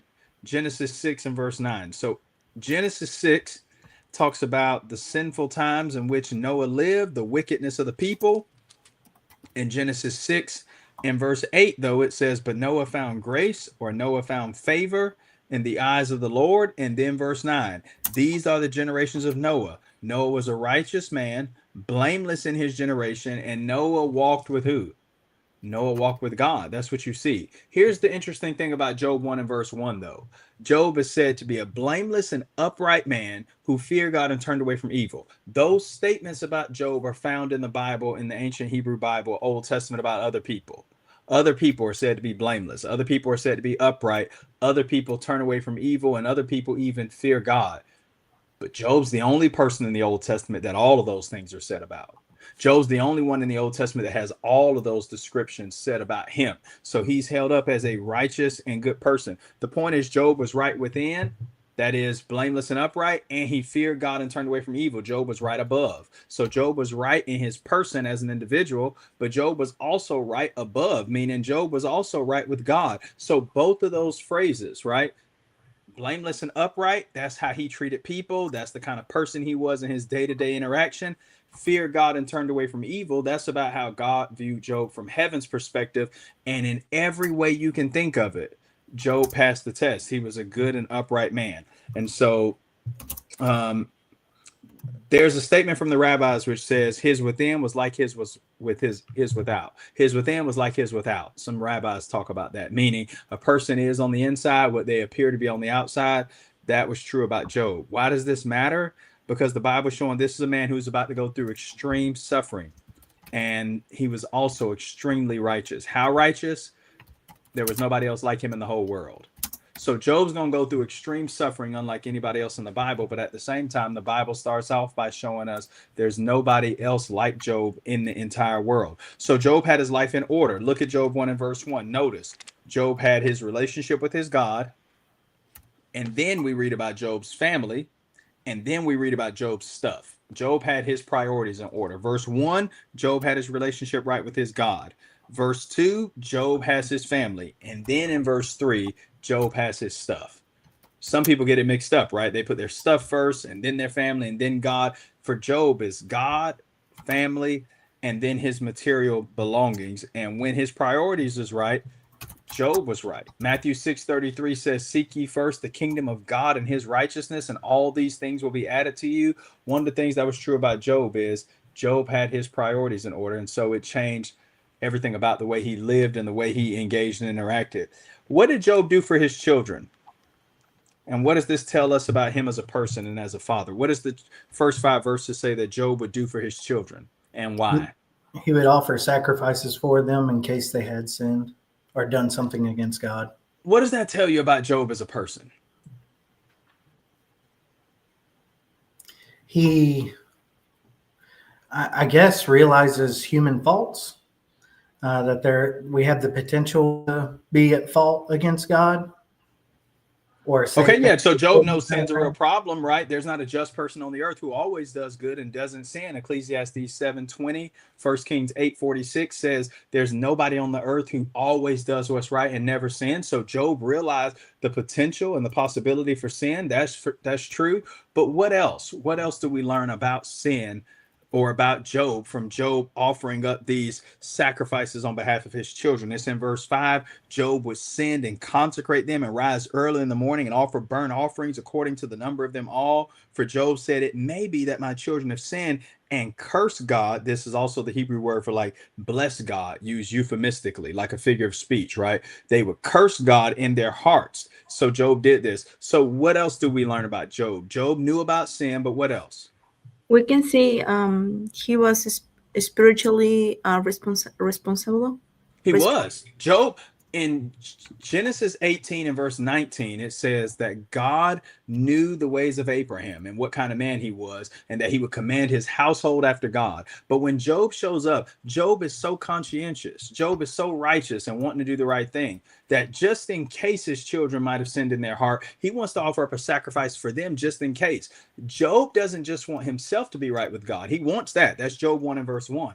But Job also wants his entire family to be right with God. That's Job 1 and verse 5. He cares about his family. Now, some people have tried to make this case that maybe Job should have let his children do their own thing. But remember, God views Job as blameless, upright. Nobody else like him in all the East, in all the world. And so Job is seen as a righteous and good person. God's not frowning on this behavior. God smiles on this behavior. What Job is doing with his children just shows us his spiritual priorities. It's Ephesians 6 and verse 4. Bring your children up in the nurture and the admonition of the Lord.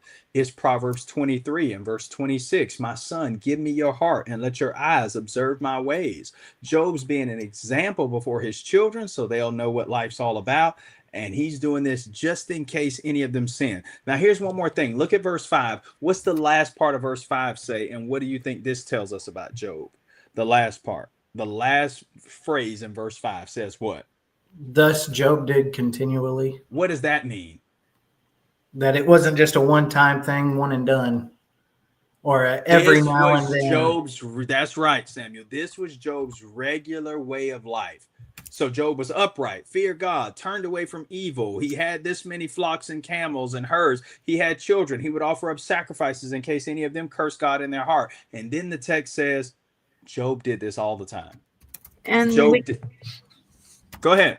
And we can see Job is a spiritual leader in his family. Yes, he is. He is. The Hebrew phrase here is, it says, Kakaya sayokol hayamim. That means, thus Job did all the days. That's the exact translation of the phrase. Job did this all the days, meaning every day of his life, Job got up and Job did this. He was a spiritual leader. He put God first. He feared God. He turned away from evil. He was proactive and not reactive. That's right. He was proactive and not And reactive. and sometimes we need that with our families as well. We And need with to. ourselves, right? The thing about Job to appreciate is this: most of us can do the right thing one day, but can you do the right thing every day, every time? How does the Bible describe this kind of behavior? The way the Bible describes this is somebody that's walking with God. You just are living with God. The way the Bible describes living your life in harmony with God most often is it talks about people who walked with God. Let me show you a few of these. Go to Genesis 5:24. We already looked at Noah, but go to Genesis 5:24. And the first person that gets there, read this. This is about Enoch. It's before Noah, but this is one of the phrases especially used by Moses in Genesis to talk about somebody being faithful to God. And he'll use this phrase of walking with God. So somebody read Genesis 5 and verse 24. I got it, Brother Hiram. Go It ahead. says, Enoch walked with God, and he was not, for God took him. Enoch walked with God. What does that mean? It doesn't mean that he and God went out and walked around the block. It's saying Enoch lived his life with God. Genesis 6 and verse 9, we already read this one, but I'll read it again. Genesis 6:9 says, these are the generations of Noah. Noah was a righteous man, blameless in his generation, and Noah walked with God. One more, go to Genesis 17. Genesis 17. This is God speaking to Abraham and telling Abraham what he should do. But we know Abraham did this because his life is pronounced as one of faithfulness, and he's called the father of the faithful in places like Romans chapter 4. But Genesis 17 in verse 1, it says, when Abram was 99 years old, the Lord appeared to Abram and said, I'm God Almighty, walk before me and be blameless. Similar thing said about Job, right? Be blameless. Blameless doesn't mean sinless. Blameless just means nobody can charge you with any sin that you've done and like you haven't repented. You didn't want to make it right. You're an upright person. You do right, and when you do wrong, you make amends. You confess. It's the Hebrew word tamim, and it means, or the Hebrew word tam, it means to be whole, to be complete, and that's what it means. The older translations translate this as like being perfect, but the idea is being a whole and complete person. Where there are shortcomings, you acknowledge them, but your general life posture and your general pursuit is righteousness, holiness, and godliness. Yes, Sam, go ahead. And I guess that's where the sacrifices come in when we make mistakes. You know, like that Job was doing. I just thought it was neat because I was looking through my logos in the Genesis 3:8 when the Lord was walking in the garden, Adam and Eve hid from him. And so walk with God is not hiding from him, but correcting our sins and continually being in that way. That's a great way to put it. Yeah, that's about the walking with God in the Bible isn't about hiding, it's about owning up, right? Proverbs 28 and verse 13 says, he who covers his sin will not prosper, but he who confesses and forsakes it will find mercy. So if we sin, we don't want God to have to come looking for us. We just open up and come out and say, yes, God, you got me. I stumbled. I blew it. Here's where I went wrong. And God will hear and God will honor that request and God will bless our lives. So Job's a righteous man. Now let's get practical. Just think about your life. Listen to these words one more time from Job chapter 1 and verse 1. There was a man in the land of Uz whose name was Job.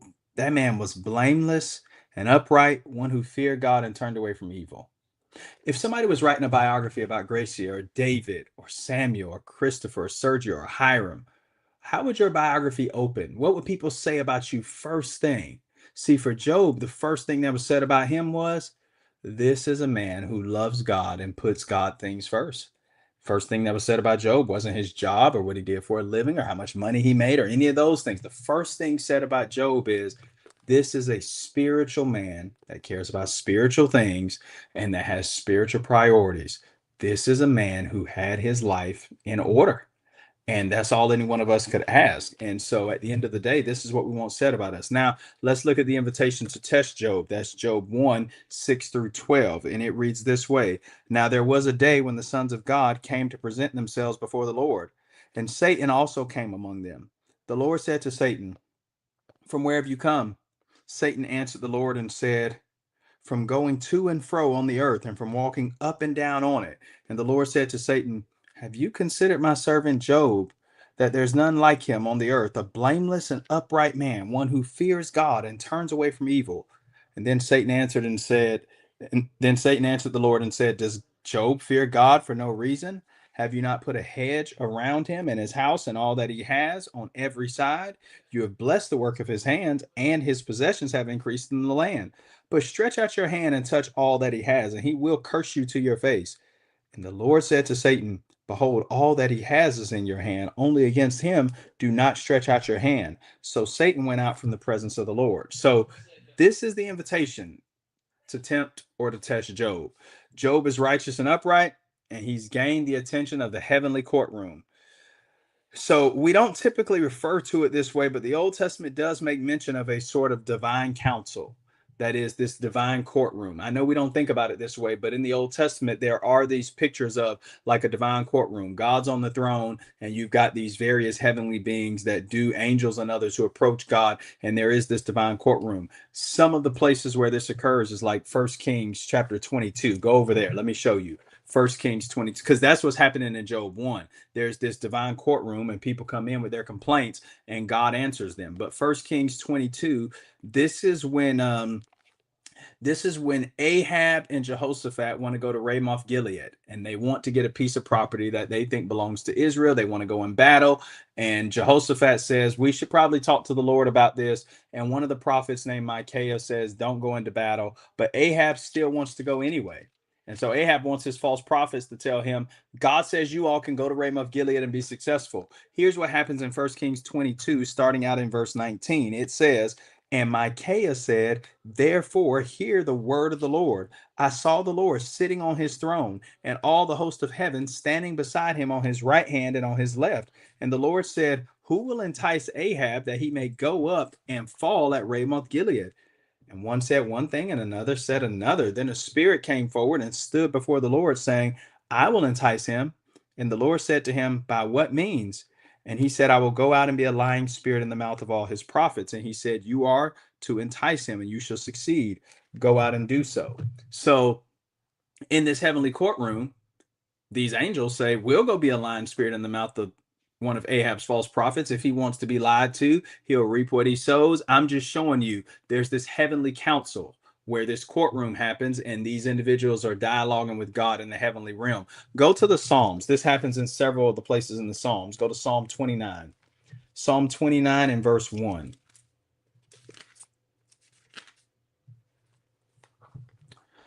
Psalm 29 and verse 1 says, ascribe to the Lord, O heavenly beings. Ascribe to the Lord glory and strength. And this idea of the heavenly beings, that's this divine council. Psalm 82 and verse 1. Psalm 82 and verse 1 has a similar idea. Psalm 82 and verse 1 says, God has taken his place in the divine council.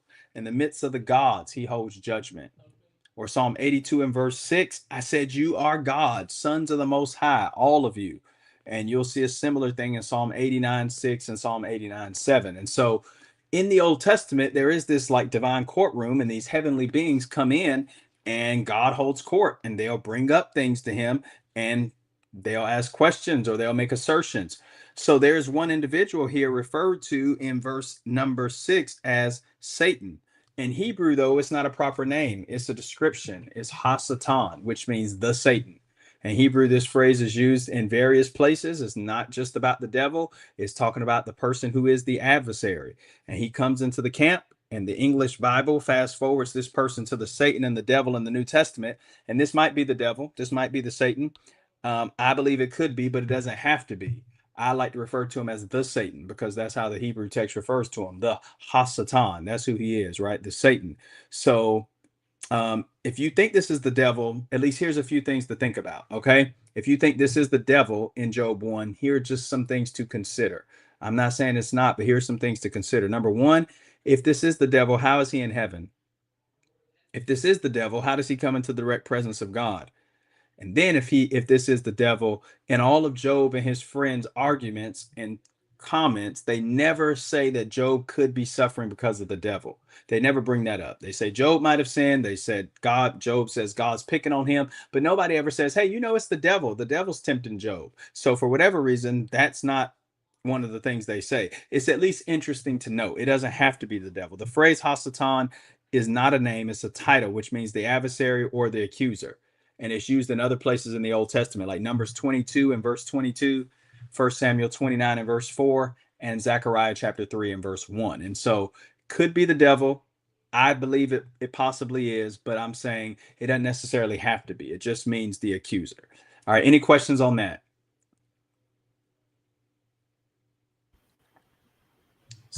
I know somebody wants to go. Go ahead, Sam. Go ahead. I was. I also Sorry, have brother. a question. All right, Sam and then David. Go ahead. It's, and I guess it goes along with the main question that we're asking: is God ruling right, as far as in the world and what God allows and everything? If it is the devil, him being in heaven or being able to approach God, I just look at it and I go, well, if you have to be in heaven, you've got to be perfect, able to be in the presence of the Lord. But then how can you go and commit such things as this? So here we go. Okay, good question. So let's just say that. And I guess that's the wisdom side of understanding Job. Yes, but like just say this isn't the devil, and this is one of the members of the divine council, these heavenly beings, right? Let's just say if it's not the devil and it's one of the angels in the divine council. The way these individuals are portrayed in the Old Testament, they're not necessarily against God. They just pose questions sometimes, like, "Hey, God, what about this?" Or, "Hey, let's be a lion spirit in the prophets Ahab's mouths, and the prophets' mouths of Ahab in 1 Kings 22, which we read a moment ago." For lack of better words, these individuals do God's dirty work in the Old Testament. But one of the things they also do is making sure things happen right. And so, hey, if Ahab's prophets want to lie, we'll go be a lying spirit in their mouths. Hey, God, Job's got a blessed life here. We just want to make sure Job's really deserving of it. And they do question what God has going on, but God invites it and says, hey, no, I'm doing right. Job is blessed. He deserves to be, and we'll prove it. But yes, it's a good question. David and then Sam again. Go ahead. I was thinking about the phrase, and Satan came also among them. So it's someone different. It's my thinking. Like, it's not part of them, perhaps, but he has the.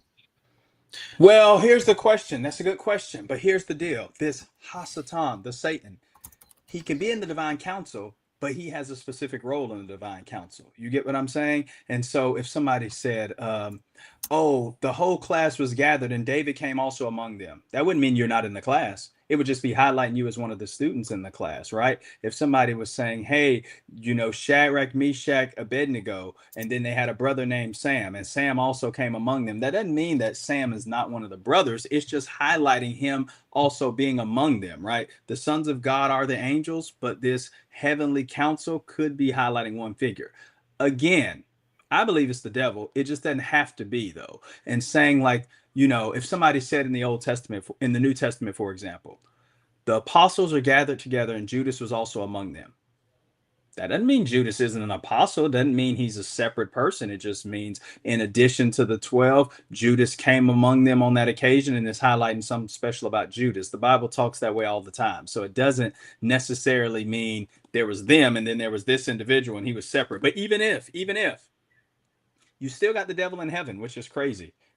that's still interesting. Like, how did the devil get right into the presence of God and we're having this conversation? So it's still a challenging idea. Sergio, you got a question? I finally woke everybody up. This is great. I just thinking in Revelation, it's chapter 9 when Apostle John say the one of the stars is fell of the heaven, and Jesus mentioned when the 70 disciples rejoice about the spirit of right. demons, So this is my so when Jesus says it, he says, I saw Satan falling like lightning from heaven when the disciples go out on the limited commission. Here's my question. When did that happen? Did that happen during the limited commission? Did it happen during the days of Job? And did it happen again in the book of Revelation? Like, when is this happening? I think we've got to look at that if we're trying to decide as far as contextually, when did all that happen? Sam, go ahead. I think I lean more towards that this is the devil as far as in this role. I don't know how, what God allows, doesn't allow kind of thing, allowing to approach him and those kind of things. Because I just see this adversary, the one that is doing that. I don't know. It's pretty deep thought that I'm trying to understand on this side of it. Yeah. was- So again, I would say I'm not saying it's not the devil. I'm just saying don't let your English Bible convince you that Yeah. this is translated Satan. This is just the adversary. Now he is our adversary, 1 Peter 5 and verse 8, but that phrase throughout the Old Testament is used for people beyond just the devil. It could be any opponent or anybody. So I believe it's the devil too, just FYI. So we're clear. I'm just saying, just keep in mind, it doesn't have to be for sure the devil, because this divine counsel does appear throughout the Old Testament. But moving on from there, let's talk about the conversation between. Go ahead. Yeah. I'm sorry. I No. don't Go mean ahead. to stay on this. I think this might be, some troublesome thought with that side of it. And I don't mean troublesome in a bad way, but like how people have a troublesome thought with God sending a troublesome spirit to Saul after. Same thing. Yeah. So here's the thing. Whoever you think this is, you still have got problems. If you think it's the devil, it's like, how did he get in heaven? If it's not the devil, what does the heavenly council do in testing God and saying all of these crazy things? Like, either way you go, this is a challenging text. If you say it's the devil and it's no problem, why is God letting the devil influence what he does with Job? Because even at the end of the day, when this adversary says, well, Job doesn't do that, why didn't God just say, oh, be quiet, devil, you don't know anything? Why does he say, you know what, let's see it? Try my servant Job. There's nobody else like him in all the earth. Either way, this is Job chapter 1 is a challenging text for who God is. And as we mentioned already, that's what the whole book of Job's about. Does God know what he's doing? And what's the answer to that? Yes, God knows what he's doing. So for all of our questions, wherever we land on the questions, we can trust that God knows what he's doing, even if we don't know all the answers. Because what we would hate to happen is for God to show up like he did with Job and start asking us all those questions, and we say, I don't know what I'm talking about, man. So yeah, God's in control. Sam, go ahead. I think the questioning of this kind of shows our lack of understanding and our need to trust in God, because I could go to God and question, well, how do you allow an adversary into your court, or how do you allow this to happen? And he's going to go, can you control a Leviathan?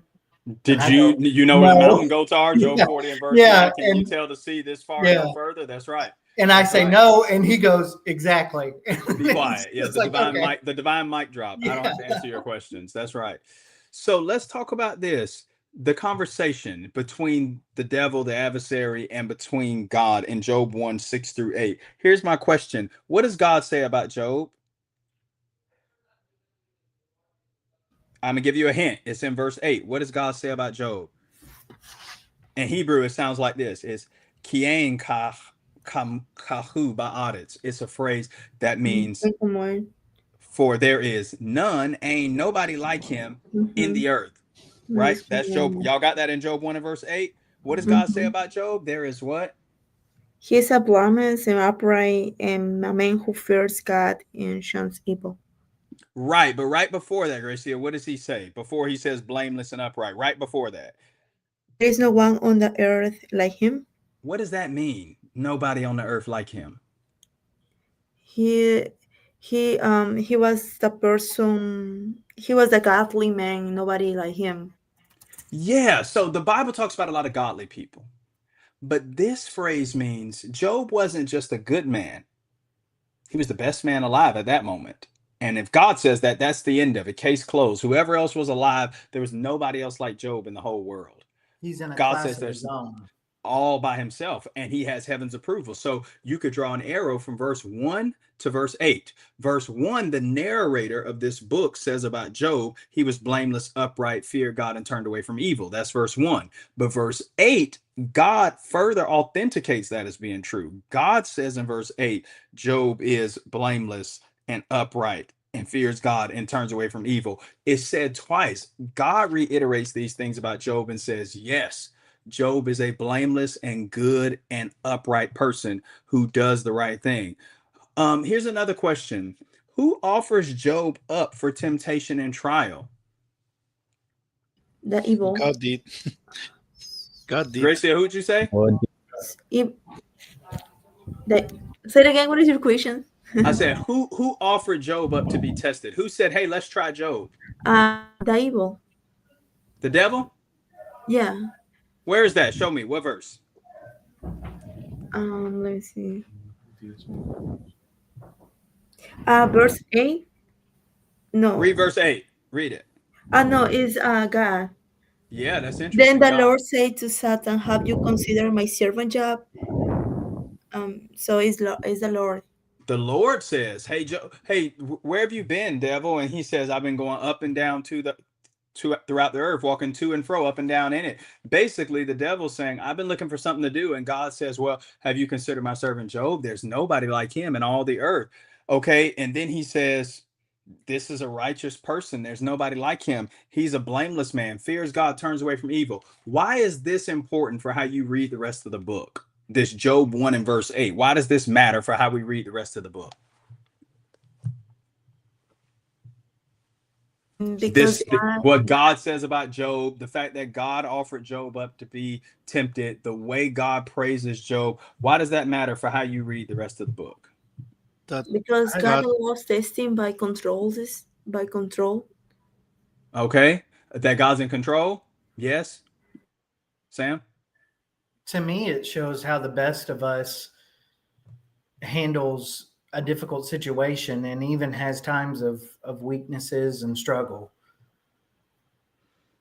Say that one more time.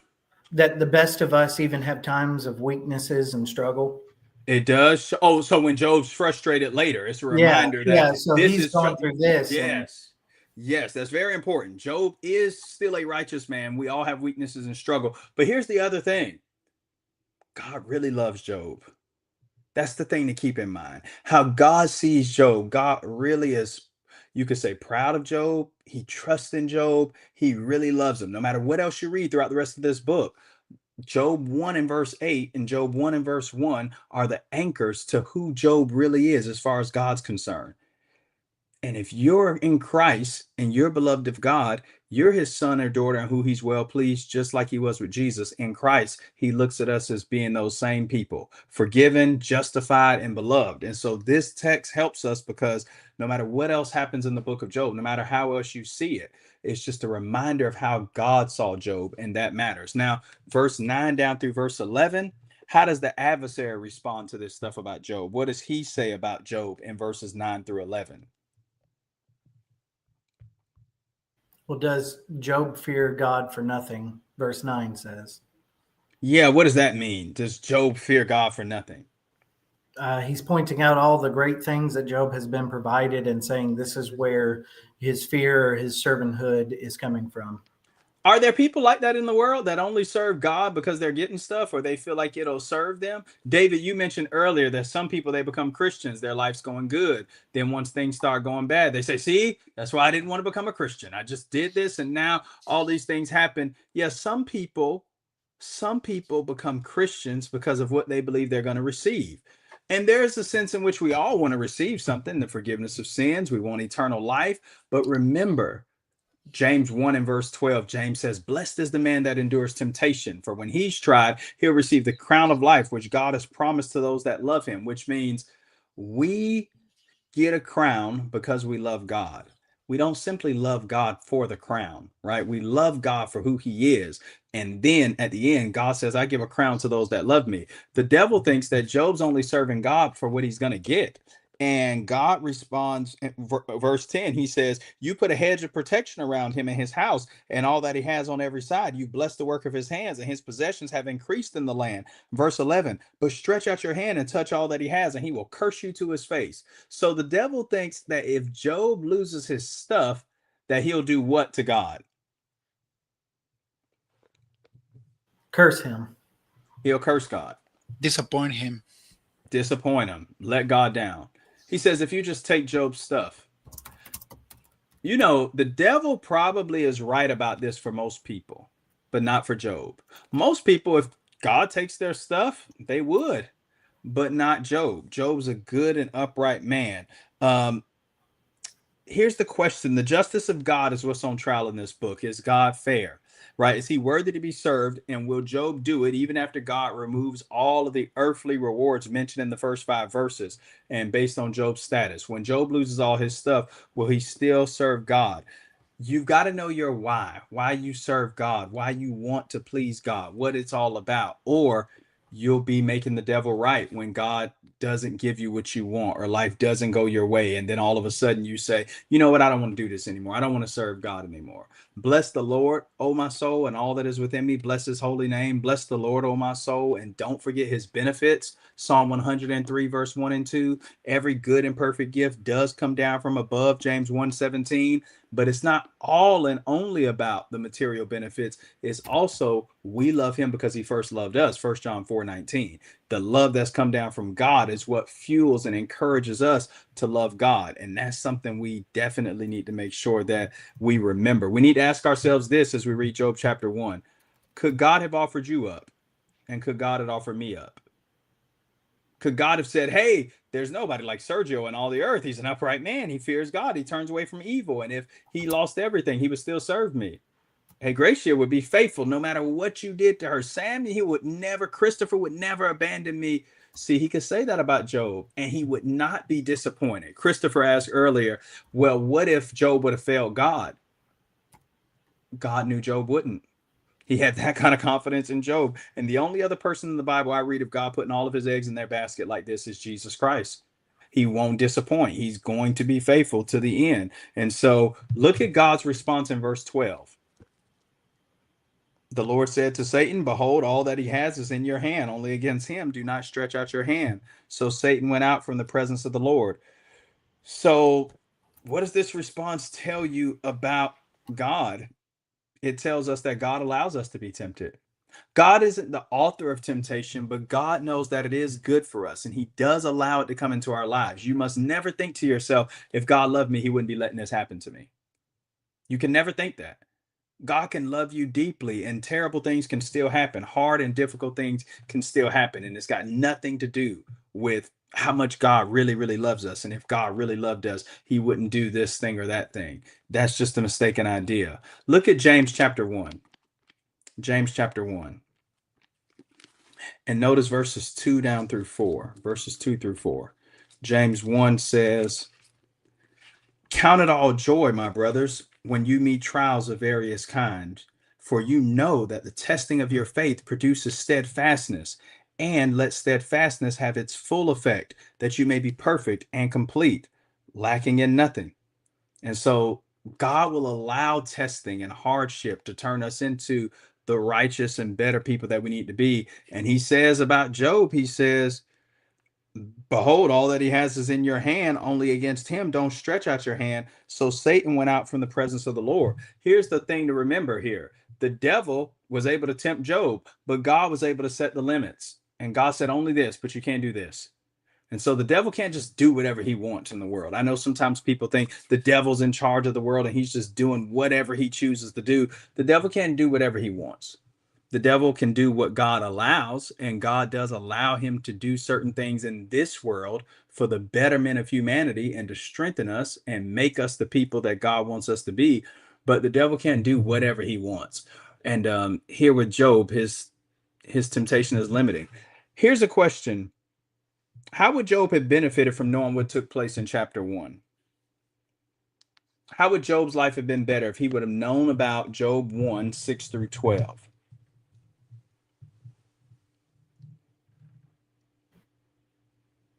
I don't know if there would have been a benefit.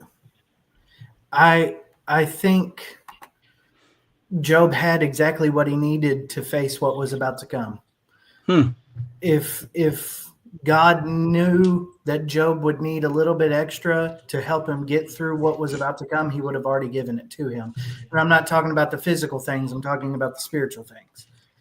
I think Job had exactly what he needed. God had provided more than what Satan thought or the adversary thought he had provided. Oh, it's just the stuff. And it's like, it's the spiritual stuff. That's true. And I think, Sam, where your point has a lot of merit to it is this. When God finally shows up, God doesn't give Job answers. God gives Job God. And if Job needed this information, God would have given it to him. And because God didn't give him this information, it was proof that that's not what Job needed. Because if that's what Job needed, that's exactly what God would have provided. So this is the introductory section to the book of Job and how everything's about to launch out and take place. This is where all of the suffering, all of the funerals, all of the loss of property, all of the hardship, it all starts with these first 12 verses setting us up. The author says, here's who Job is, here's where the conflict comes and where it comes from, and here's the backdrop to why Job's going to be facing the things he's facing. Now, just keep this in mind. Imagine you're Job. You're just living a righteous life. You're offering up sacrifices to God. You're saying your prayers. You're taking care of your family. And then you don't just suffer a little bit. You lose everything. And you get no answers. You get no communication. You get no response or no reasoning as to why it's happening. And that's what Job's struggling deeply with throughout the book. He's struggling to understand, why are these kinds of things happening to somebody like me who's done the right thing and who's been upright? All right. Any questions so far? Job 1 through 12. Okay, I have a question. Go ahead. You asked the question earlier that if Job knew about the conversation between God, would he have done better? To me, I think so, because if you know what is ahead of you, you can really stand in it and you know what is coming. Although when you're going through the challenges, it will be very difficult, but I think you having like a broader view of what is to happen, you can really stand in it well. It's like Jesus Christ, he knew that he was going to die, he knew what was ahead of him. So whatever that happens, he will just say, not my will, but you, oh Lord. So So I think yes, so it was still hard for Jesus, but yes, I think with more information we do better. But here's the difference with Job.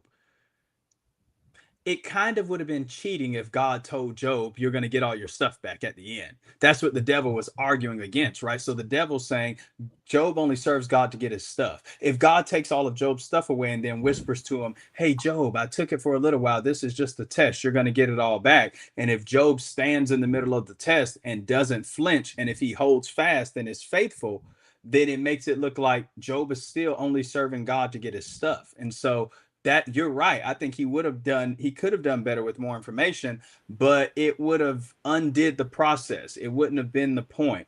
The whole point was, would Job serve God for nothing? Even if he didn't think he was getting his stuff back, even if he didn't have any information that it was all going to work out, could Job serve God just because he was God? But you're right.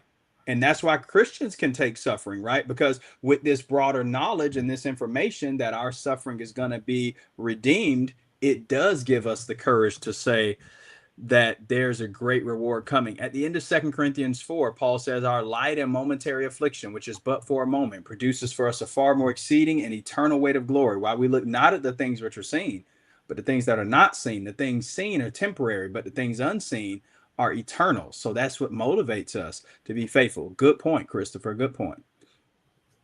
Sam, go ahead. Can you define cursing God as far as, he'll curse?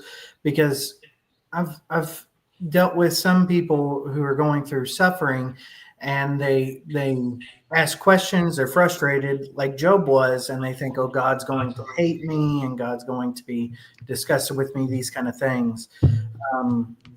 There's a difference, I guess, in cursing and then Job airing it out and laying out his frustrations to God. Can you describe or define that curse side of it? What is it? For sure. So first of all, the idea in Job 1 and verse 11, when it says he'll curse God to his face, it's actually the Hebrew word for bless, barak. It means to bless. So it's kind of used euphemistically, right? Like sometimes people say in the United States, he blessed him out or something like that. It's kind of used as a euphemism, a figure of speech. It's actually the word for blessed in Hebrew. But what it means to curse God here is not to question God. It's not to be angry at God. It's more about like renouncing God, giving up altogether. Throughout the book of Psalms, there's this wrestling with God. There's this anger. God, where are you? You're supposed to help me. Show up. I feel lonely. You got Psalms like Psalm 88, where there's no positive resolution, where God never is praised at the end of the psalm, but the people still have faith.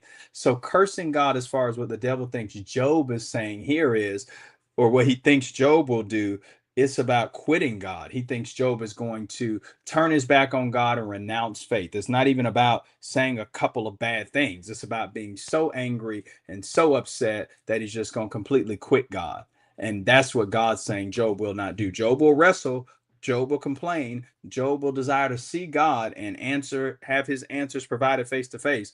But God knows Job isn't going to quit me. So today, for example, people think that their interactions with God have to only be polite and perfect and prettied up. But in the Bible, people say all kinds of things to God when they're angry and when they're frustrated. The difference in the book of Habakkuk, the prophet Habakkuk does the same thing. The difference is taking your complaints to God versus taking your complaints to the public. A lot of people today, they post their complaints on social media. Oh, I'm mad. I quit the church. I did this. I did. See, these people in the Bible, these are biblical prayers. The Psalms are in the Bible, right? Job's in the Bible. Job's telling his friends, I want to see God face to face. I want to talk to God about my problems. And that's the difference. Being frustrated because of a loss, because of a diagnosis, because of a hardship, and taking it to God is one thing. And that's different than talking about it to other people. And that's what I think the difference with the cursing God Some is. people feel like if they ask God a question, or if they have that frustration and God, why are you doing this? It's questioning God, as far as like questioning his existence or who he is. And I think Yeah, there that's can not. be a difference between the two of, hey, God understands we can get frustrated. God understands we can get upset with our lack of knowledge of what he knows, but that's a Correct. difference than So, questioning him. and there's a difference between questioning God, which people do and will, versus questioning God's existence, authority, and his position. Like, hey, God, do you know what you're doing? Asking God questions is a biblical thing, right? If you think about the Psalm 10 and verse 1, oh my God, why are you so far from helping me? Where are you in the day of trouble? Gideon in Judges 6 and verse 12, if God is on our side, why have all these terrible things happened to us? Abraham, as he's preparing for the birth of Isaac, he says, will Eliezer of Damascus be my heir, God? Like, tell me so that I can know. Paul begging God 3 times for the thorn in the flesh to be removed. Asking God questions, desiring to know more detailed information is right and biblical. And what we need to do is teach people a whole biblical theology of how to pray. Prayer is intercession, prayer is supplication, prayer is giving thanks, but prayer is also this kind of real relationship with God where you've got frustrations and questions and things that you just really want to know about. And I think if we don't do that with God sometimes, maybe our relationship isn't real with God, because in every other relationship, you can love people to the skies and you still are sometimes frustrated. You still have questions sometimes. You still wonder. That doesn't mean you're not going to continue in the relationship. You just have questions. And in the Bible, people's relationship with God was so real. When they were mad at God, they just told him about it. And that's biblical prayer as well, right? Cast all your cares and anxieties before him because he cares for you. 1 Peter 5:7. The eyes of the Lord are over the righteous, his ears attentive to their prayers, right? Psalm 62 and verse 8, I offer my prayer to the God of my life. Pour out your heart before God, Psalm 42 and verse 8. So you can, and God will hear, and God's big enough to handle your frustrations. But you still have to be reverent and respectful and faith filled that God can handle the frustration and give a positive resolution, even if you don't understand it. But there's nothing wrong with bringing those things before the Lord. And people will turn away from God if they think they can only come to God in the positive and in the good and say the nice, neat, and tidy things, because life just doesn't work that way. It just doesn't. Brother, Um, Gracie and then David. yes, I think that is the point why Joe didn't quit when he was suffering, because he knew who is God. And also, when everything around Joe will collapse, one thing he reminds is that relationship with God. He That's right. very closer with God. So he knew who is God, because we can see he every day show a sacrifice, and we can see he was person who walk with God every day. So when somebody we can know who is God, even the world around me is is like a it's Chaotic and it's yeah, caving in. That's right. exactly. We can still believe God because I have my relationship with God, and I know He is with me. So here's the one interesting thing about the book of Job. I want, as we go through the book of Job, this class, I want you to pay attention to this. To me, this is one of the most impressive things about Job. Job thinks that God has done what with him? What does Job think as he's suffering? What does he think God thinks about him? That God hates him. God hates him. God's mad. God's turned his back. Here's one of the most impressive things to me about Job. Job never asked for his stuff back. Job just wants his God back. Now, Job didn't lose God. Job thinks he does. But the most impressive thing to me about Job, Job never says, oh, I miss my kids or my flocks or my herds or all my stuff.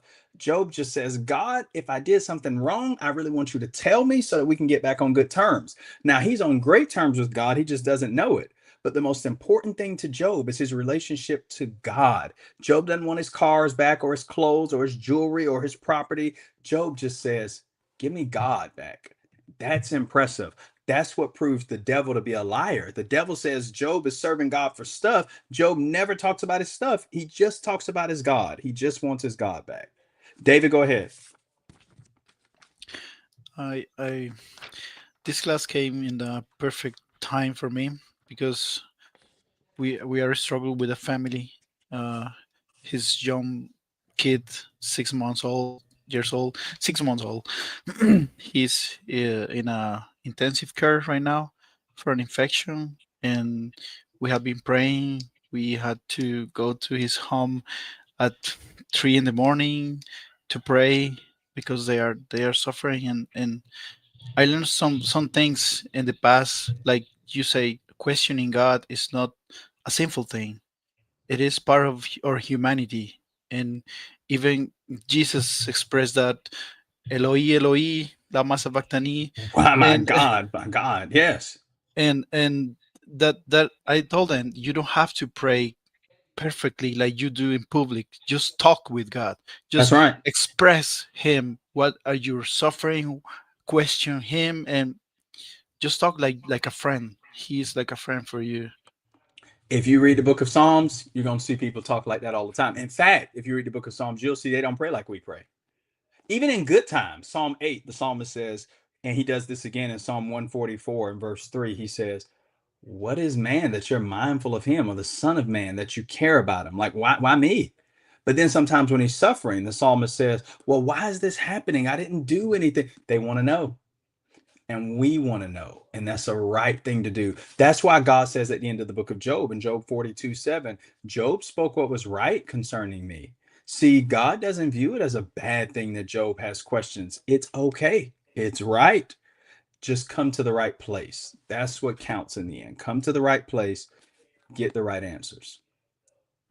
All right. What I'm going to do is stop there for today. Okay. I normally do 2 15-minute breaks. I didn't do the second one. So I'll give you these last 15 minutes and we'll meet again on Thursday. Okay. And I've got to drive to a gospel meeting I'm preaching in tonight. So I kind of need to quit early. But typically in class, I'll do 2 of the 15-minute breaks. And it's just kind of, it's a long class, breaks it up, gives us some time to stretch our legs. But today and even on Thursday, I'll give it to you on the back half of the class. So we'll quit at about 3:10, 3:15 on these days. And if I ever have to leave early, I'll just let you know.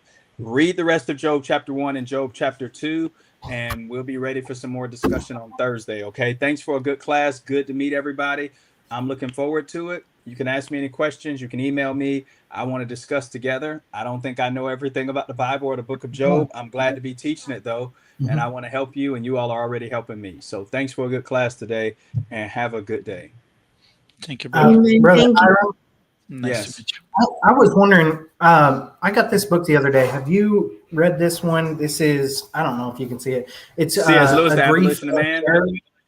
Oh, No, Grief Observed. Yeah. yeah, is I have. that a pretty good one? Or It I is. know It it's- is. Lewis is normally okay. He's normally okay, Yeah. but yeah, in that book he does say some good things about grief. I think he wrote that Okay. after his wife passed, and it's a good one. Mhm. It's helpful. Yeah, my Now wife he's just got it for frustrated me, in it, but so it's different. Yeah, Yeah. it's good. okay. I thank you again for class. It's awesome. Yep, I'm looking forward to it. Y'all have a good day, and Lord willing, see you Thursday. Thank you very much. Thank you. Yeah, see you. Thank you.